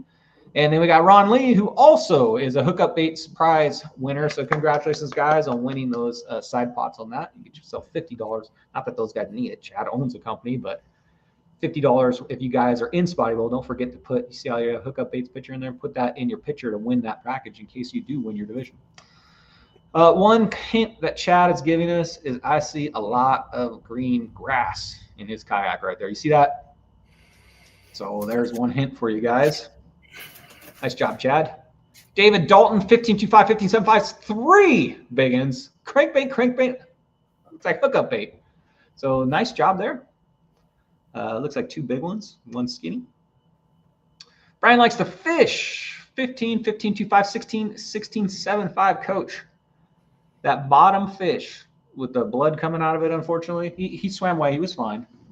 When I caught that thing, I was like, oh, yeah, finally I got my 17. I thought I laid it out, thought for sure that thing was going to be a free or a baits reel. But, man, dude, it would not make it. It was 16.75, man. So I let it rest, stretched out that tail all I could get out of it. 16.75, so close, Coach. It was pretty exciting.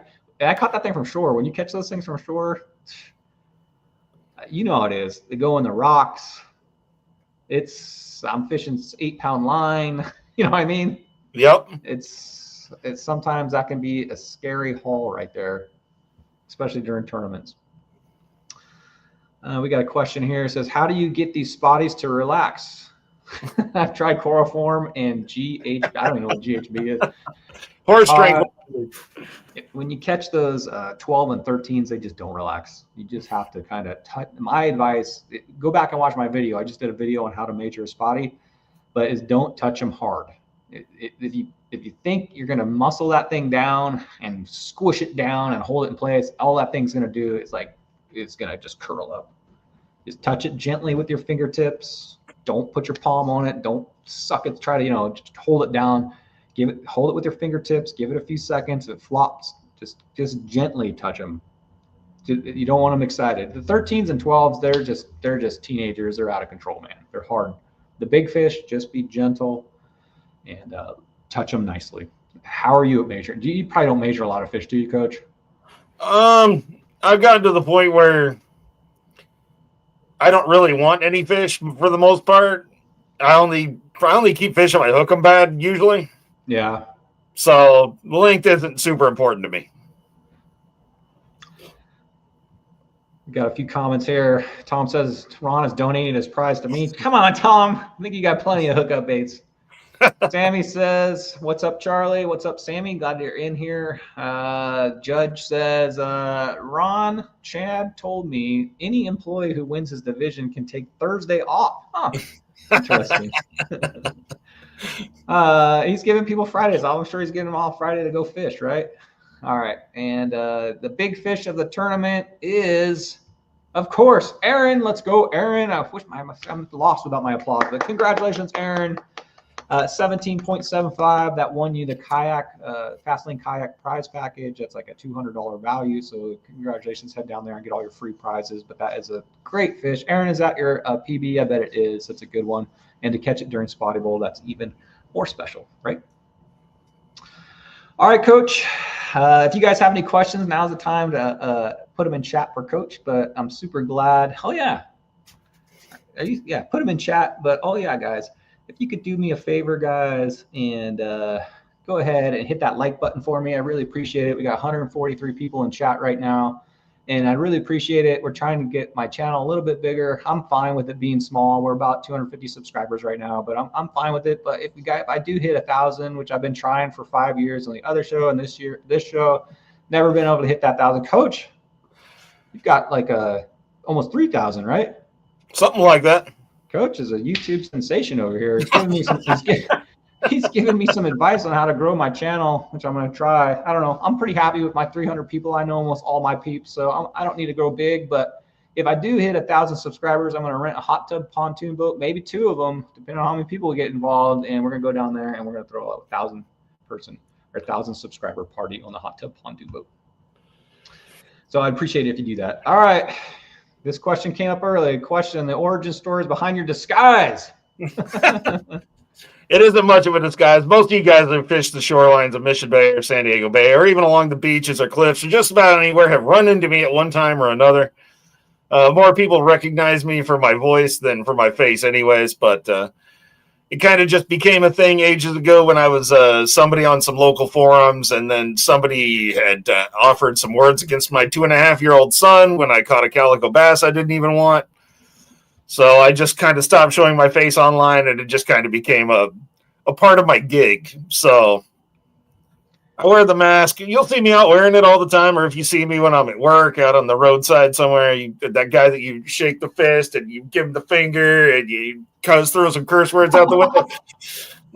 And he just waves back and says, "Thank you." That's odds are one of those guys you've driven past has been me. So I'm with you, Coach. When I'm fishing, I wear my mask no matter what. So if you guys see me out there, even if it's like cloudy weather, I've got this. You'll see me you probably want to recognize. I got my hood up, I got my mask on, I got my sunglasses on, like not a bit of skin. I've been to the dermatologist too many times and had too much junk removed from my face to not cover it up in the sun. And I'm sure you're in the same boat, Coach. Yep, I had the subdermal melanomas removed back off the back of my neck. One of them was tunneling in towards my spine, and they kind of waffled about if they were going to take it out or not. Yep. And you don't think it's going to happen to you guys until it does. Yeah. And so wear one of these, people. I wear one brand. What brand you choose is up to you. If you want advice on how to avoid the sun, or, I know a lot of dudes like wearing, shorts and flip-flops out on the party boats. I would say cover it up. You don't want a skin cancer growing somewhere you're not going to notice. Make sure you're rubbing behind your ears, on the back of your neck. So if any lumps do show up, you'll find them in time. The last thing you need is something that could have been taken care of with liquid nitrogen coming around to get you, and you pull a Bob Marley at the end. Every year I see my dermatologist, man, and every year I get yelled at. So I'm trying. All right. let's look at let's go ahead and look at some of, if you guys don't know, Coach's channel is Werf TV. Check it out. It's got all kinds of sweet San Diego videos, fishing the La Jolla area or local beaches. And what I'm interested in, Coach, is which we're going to watch, is Coach goes down to a place in Imperial Valley. So let's watch the video first, Coach, and then we'll go. You can go ahead and give some comments, or if you want to do it while the video is going on this video right here. My 8,000th attempt to do this. Hope you appreciate this bowl. So in my hand, This there's is- a few little pieces of carp. Go ahead. We're gonna stay This away was an from incredibly hard sequence to film properly. As you'll notice, there's a few keys here. Number one, I throw some chum in, and yes, carp is legal bait out there. Number two, I'm fishing the water I'm not looking at.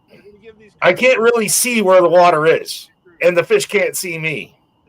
I mentioned that like last week that I learned from you when I'm fishing shore is to like try to be a ninja, man. Don't let them see you walk up. You know what I mean? So I try to position myself. I learned that from you. I try to position myself when I can, of course. It's kind of hard sometimes from shore.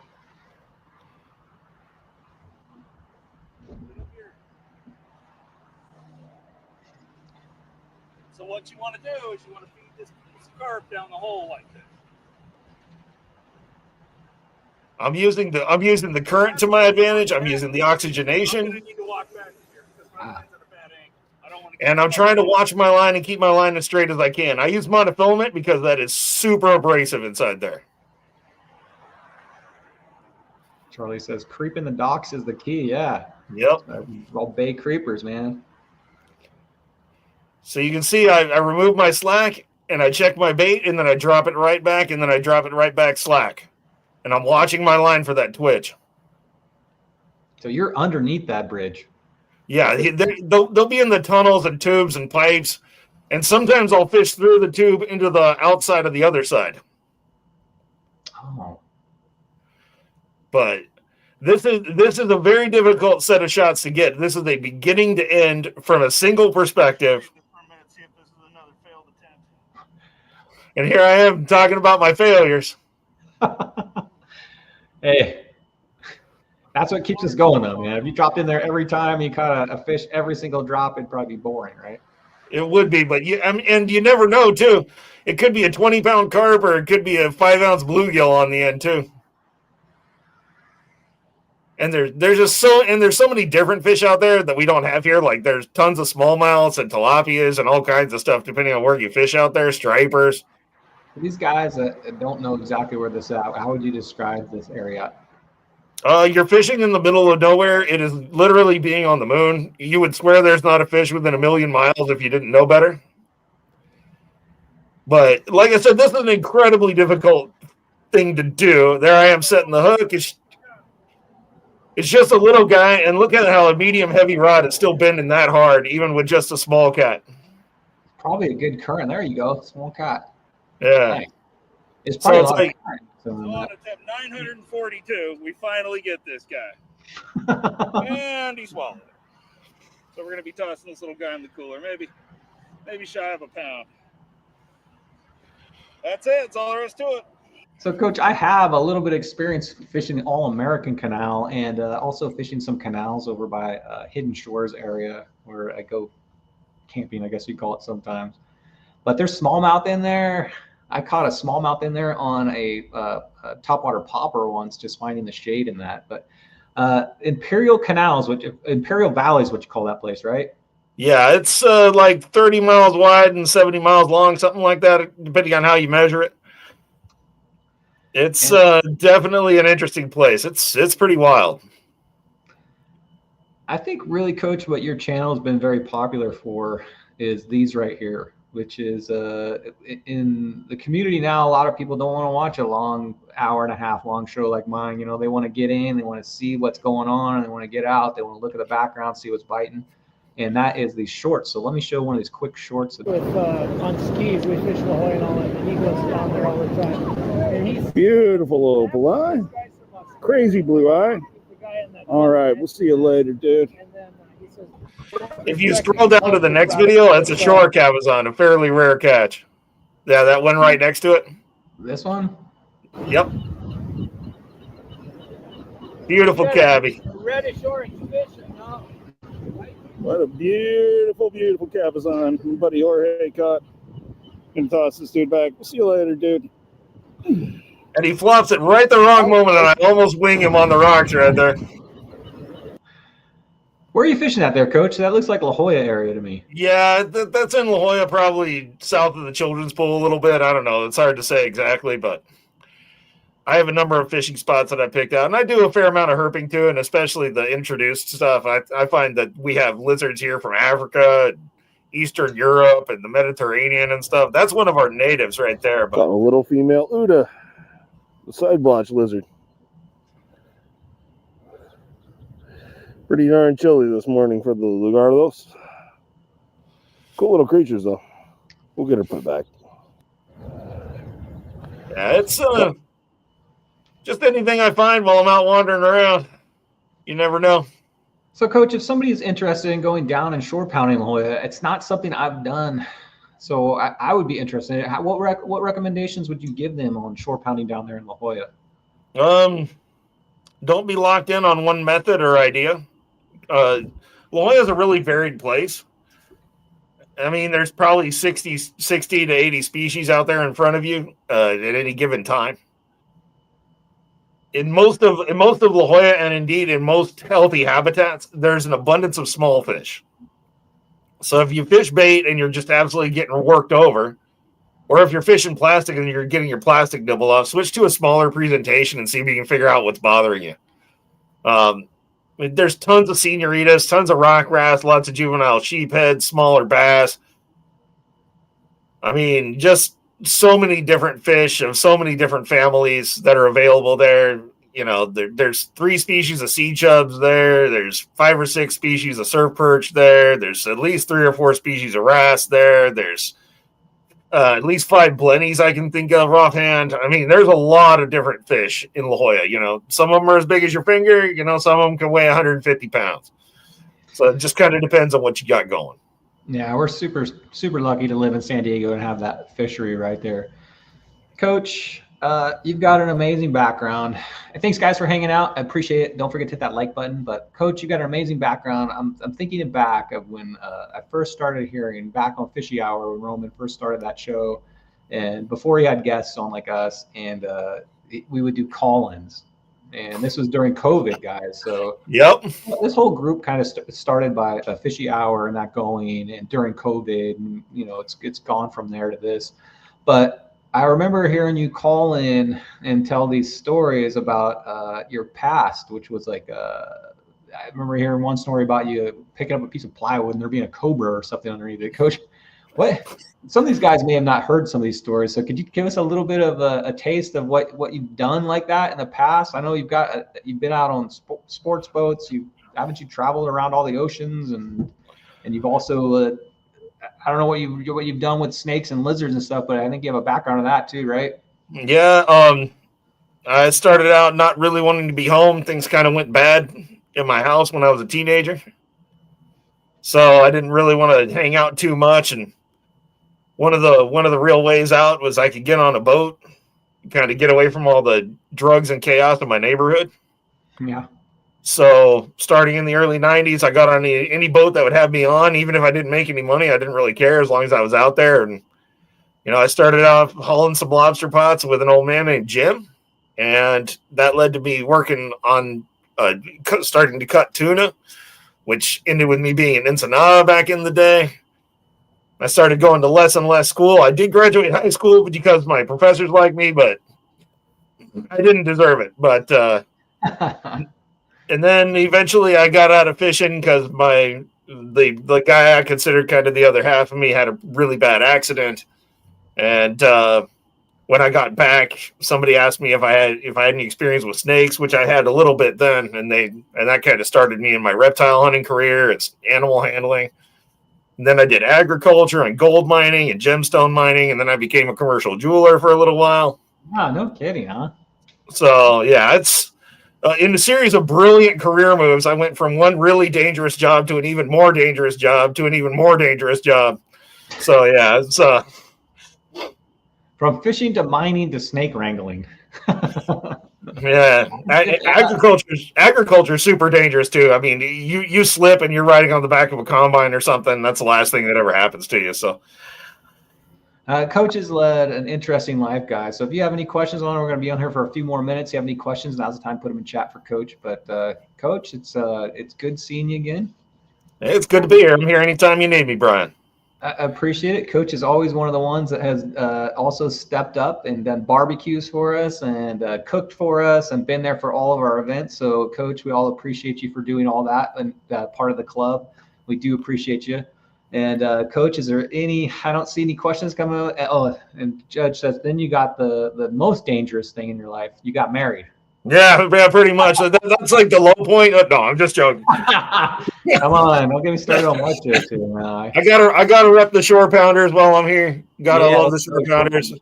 What's up, Kevin? Yeah, if you guys never heard of shore pounders, they've got a Discord. I'm sure if you contact Alex or Peter or Coach or any of these guys, they'll give you a invite to the Discord. Kevin runs that, and it's a shore pounders Discord. I'm part of that, so I still am in there creeping, reading stuff. But yeah, it's a pretty cool Discord. A lot of people in there that are a lot of fishy people, including Alex in there. So check it out. There are some of the fishiest people San Diego ever produced inside that Discord. And I believe it, man. I believe it. Those shore guys, man, they're out there and they're creeping and they figure out where the fish are. And that's it's hard, man. Shore, especially if you're doing it on the weekends. Like I think one of my things that I struggled with this weekend is I fished my shore division on Saturday. And you're competing. There's only, so many spots, right? And most people know. And you're competing against like 4 guys on the same spot at sometimes, you know what I mean? You're waiting for your time to actually the spot to clear out so you can go give it a whirl. So fishing on the weekends during the shore, if I'm a shore pounder and I get to pick a day, I'm picking a weekday for sure, man. Not so much pressure on the shoreline then. Yeah, and the timing counts too. Some of that So some of those spots get hammered so hard during the day that the bite just shuts off. And then you either need a tide change or a change in light level for those fish to come active again. I've seen it many, many times. Oh, that's spotty fishing in a nut, man. It's all in the windows, man. You got to be at the right place at the right time, at the right window, man. And if you find that time window, man, just go for it. Coach is the most interesting man in the world, says Clark. You're fighting with Captain Dan. Captain Dan's held that title for a long time, man. So I'd say he's a close runner up with Captain Dan, man. He's got some years on though. You got quite a few years to catch up to Captain Dan, though. I'm sure you will. True enough. Yeah, and fishing and really fishing the Imperial Valley is the same way. You just got to fish a spot, move, fish a spot, move, fish a spot, move. And then when those fish are biting, once you figure out where the keys to the lock are, you have to put down the hammer, lock it down, and hit as many spots as you can. Sitting around in the same place where you caught fish 5 minutes ago, if those fish aren't biting, you've got to move to the next spot and try again. The one that you mentioned, it's funny you mentioned the popper and the smallmouth. One of the most insane bites ever is on the far side of the desert over by the river. The All-American on that side, you just throw a spinnerbait in the low light hours or a buzzbait, even better, and crank it right down the weed lines, and they just come out and smash that thing. Are you a double buzzbait or single buzzbait blade? I like a single because it keeps the weeds off a little easier. Yeah, but that double going through the water, man, there's something special about that. Can you imagine, Coach, if spotties would hit buzzbaits and poppers? If spotties were a topwater fish, oh my God, it would be hands down the best fish. They already are the best fish ever, but it would be if you could get spotties on topwater. Oh my gosh, it would. I've done it a couple times on accident. That's when you get it. You can, but you're not targeting them on the top water. But can you imagine like a buzzbait spotty fish? Oh my gosh! What I caught mine on was the Zara puppy. On the negative, the Zara puppy. It's like the Zara spook but smaller. Oh, nice. Were you walking? And you put waders on and you go out to the edge of the grass on a super negative tide day, and you work it down the outside edge of the grass. Ooh, I'm not very good at walking the bait. I can do it, but it doesn't look beautiful like the guys that are really good at it can just dance that thing. And my son, man, he goes out there and he can just walk that thing just perfect, man. I'm so jealous of those guys that can do it. The Zara puppy is far easier than most walk the dog baits with a spinning rod. It's much easier. So something you might think about. It's a smaller bait, so you need spinning gear to throw it, but I need to practice on that. We got a question real quick. Says, anyone else having issues uploading their photos to Discord? Bob, sorry, question. No, I have not. I have in the past, though, and sometimes it's with the cell reception. Other times it could be is if your resolution on your picture set way too high. And I've heard of people having a issue with a really high resolution. If you have like the new iPhone 16 and it's, I don't know how many megapixels, but sometimes the Discord won't allow that high of a resolution. So maybe try turning your resolution down actually a little bit and seeing if that helps with the issue. If I'm having like a panic mode where my phone is not uploading and I need to, I just standard thing everybody does is click it into airplane mode for 5 seconds, click it out of airplane mode, and it does like a little reset with, I think, with the tower or something, and it seems to upload after you do that. So resolution, check that, and make sure that you're in an area that has decent cell service. Try the airplane mode on and off. But I have not, but I know people have. I have T-Mobile service, seems to work pretty good in our bays. Tom says his advice is most of my upload issues have been operator error. And if you guys are on the Discord and you're having problems figuring it out, just do some test pictures. Just go to your private channel, take a picture of your cat, whatever, and just fiddle around with it. You can do that. It doesn't have to be during the tournament. Judge won't care, and then we'll just erase them. He'll just erase them off later, or you can erase them. So you can practice. Even if you're doing your practice round on a Tuesday, you can still practice uploading that way. Coach, it's funny you mentioned the double propeller buzzbait because there's a guy in the Imperial Valley that makes what he calls the triple threat. Oh my gosh, 3! And what's that sound like? That guy has caught some huge bass on that thing. I don't know where he fishes out there, but he definitely catches some big bass on that thing. I don't know his Instagram or anything. Maybe you can find the guy, but he makes a triple bladed buzzbait. I don't fish the buzzbait very much because I'm always fishing for spotties, but when I get a chance to go largemouth fishing with my friend Justin, the owner of Cool Baits, we'll go out to the river, man, and that guy's got the double buzzbait going. It's first thing in the morning. That water's like perfectly glass, and that buzzbait going over that top water. If you guys don't know what a buzzbait is, it's got these 2 big blades on the side of it, and they twist like this, and it makes this really particular sound. It's exactly what it's called, a buzzbait. It makes this buzzing sound as it's going across. And if you ever fish that thing and a largemouth comes up, it is like one of the most violent, cool-looking hits you've ever seen. If you get like a 3-pound or bigger largemouth come up on that buzzbait, and it's like when those great whites hit that sea line from below, that's the only thing I can tell you is it looks like we're spotty anglers, so we don't get to see that a lot. The largemouth guys see this all the time, but that topwater bait, man, that topwater hit, oh, that is the best. It's just cool-looking, cool-sounding, and it's a instant hit. I think that is all the questions for us tonight, Coach. We are cruising around the 2-hour mark right here. Time flies, eh? You are not wrong. So, guys, I appreciate it. First of all, Coach, I appreciate you coming on the show. I'm super stoked to have you on. I'm sure we'll have you on here. I'm going to have you on as an actual guest instead of a results show so we can pick your brain a little bit more. I know these results shows we don't get to know these guys a lot, but a lot of you guys know Coach. And Coach, we appreciate you. Thank you for all you do for this community. We're looking forward to seeing you out there. Any last words? You want to plug your YouTube page or any last words? You can find me across platforms, just hashtag WerfTV, WERFTV. You can find me anywhere. But I just want to have a serious note for just a second, just like I used to on the last show. Sure. If you guys are having any sort of mental health issues or, you're having any kind of self-doubts or anything like that, please reach out to me personally. I will talk to anyone about this. I'm the most open person that has ever lived about their mental health, and I struggle, okay?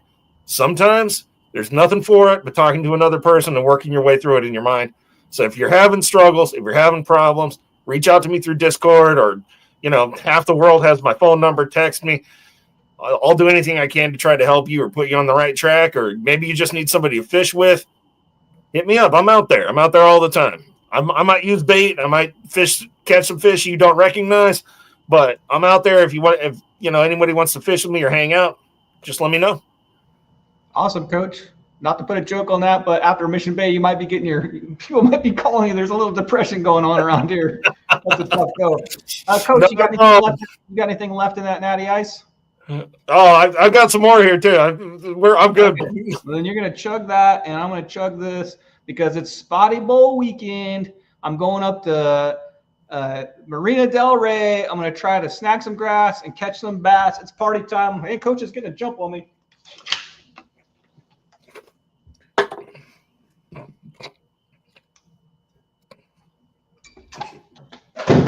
Ooh, that's tough. I chugged mine through a mask. That's all I can say. Mask filter. Guys, I appreciate you all. Thanks for watching. Thanks for hanging out with us for 2 hours. Please like and subscribe, and I will see you. I'm out of here. Later, guys.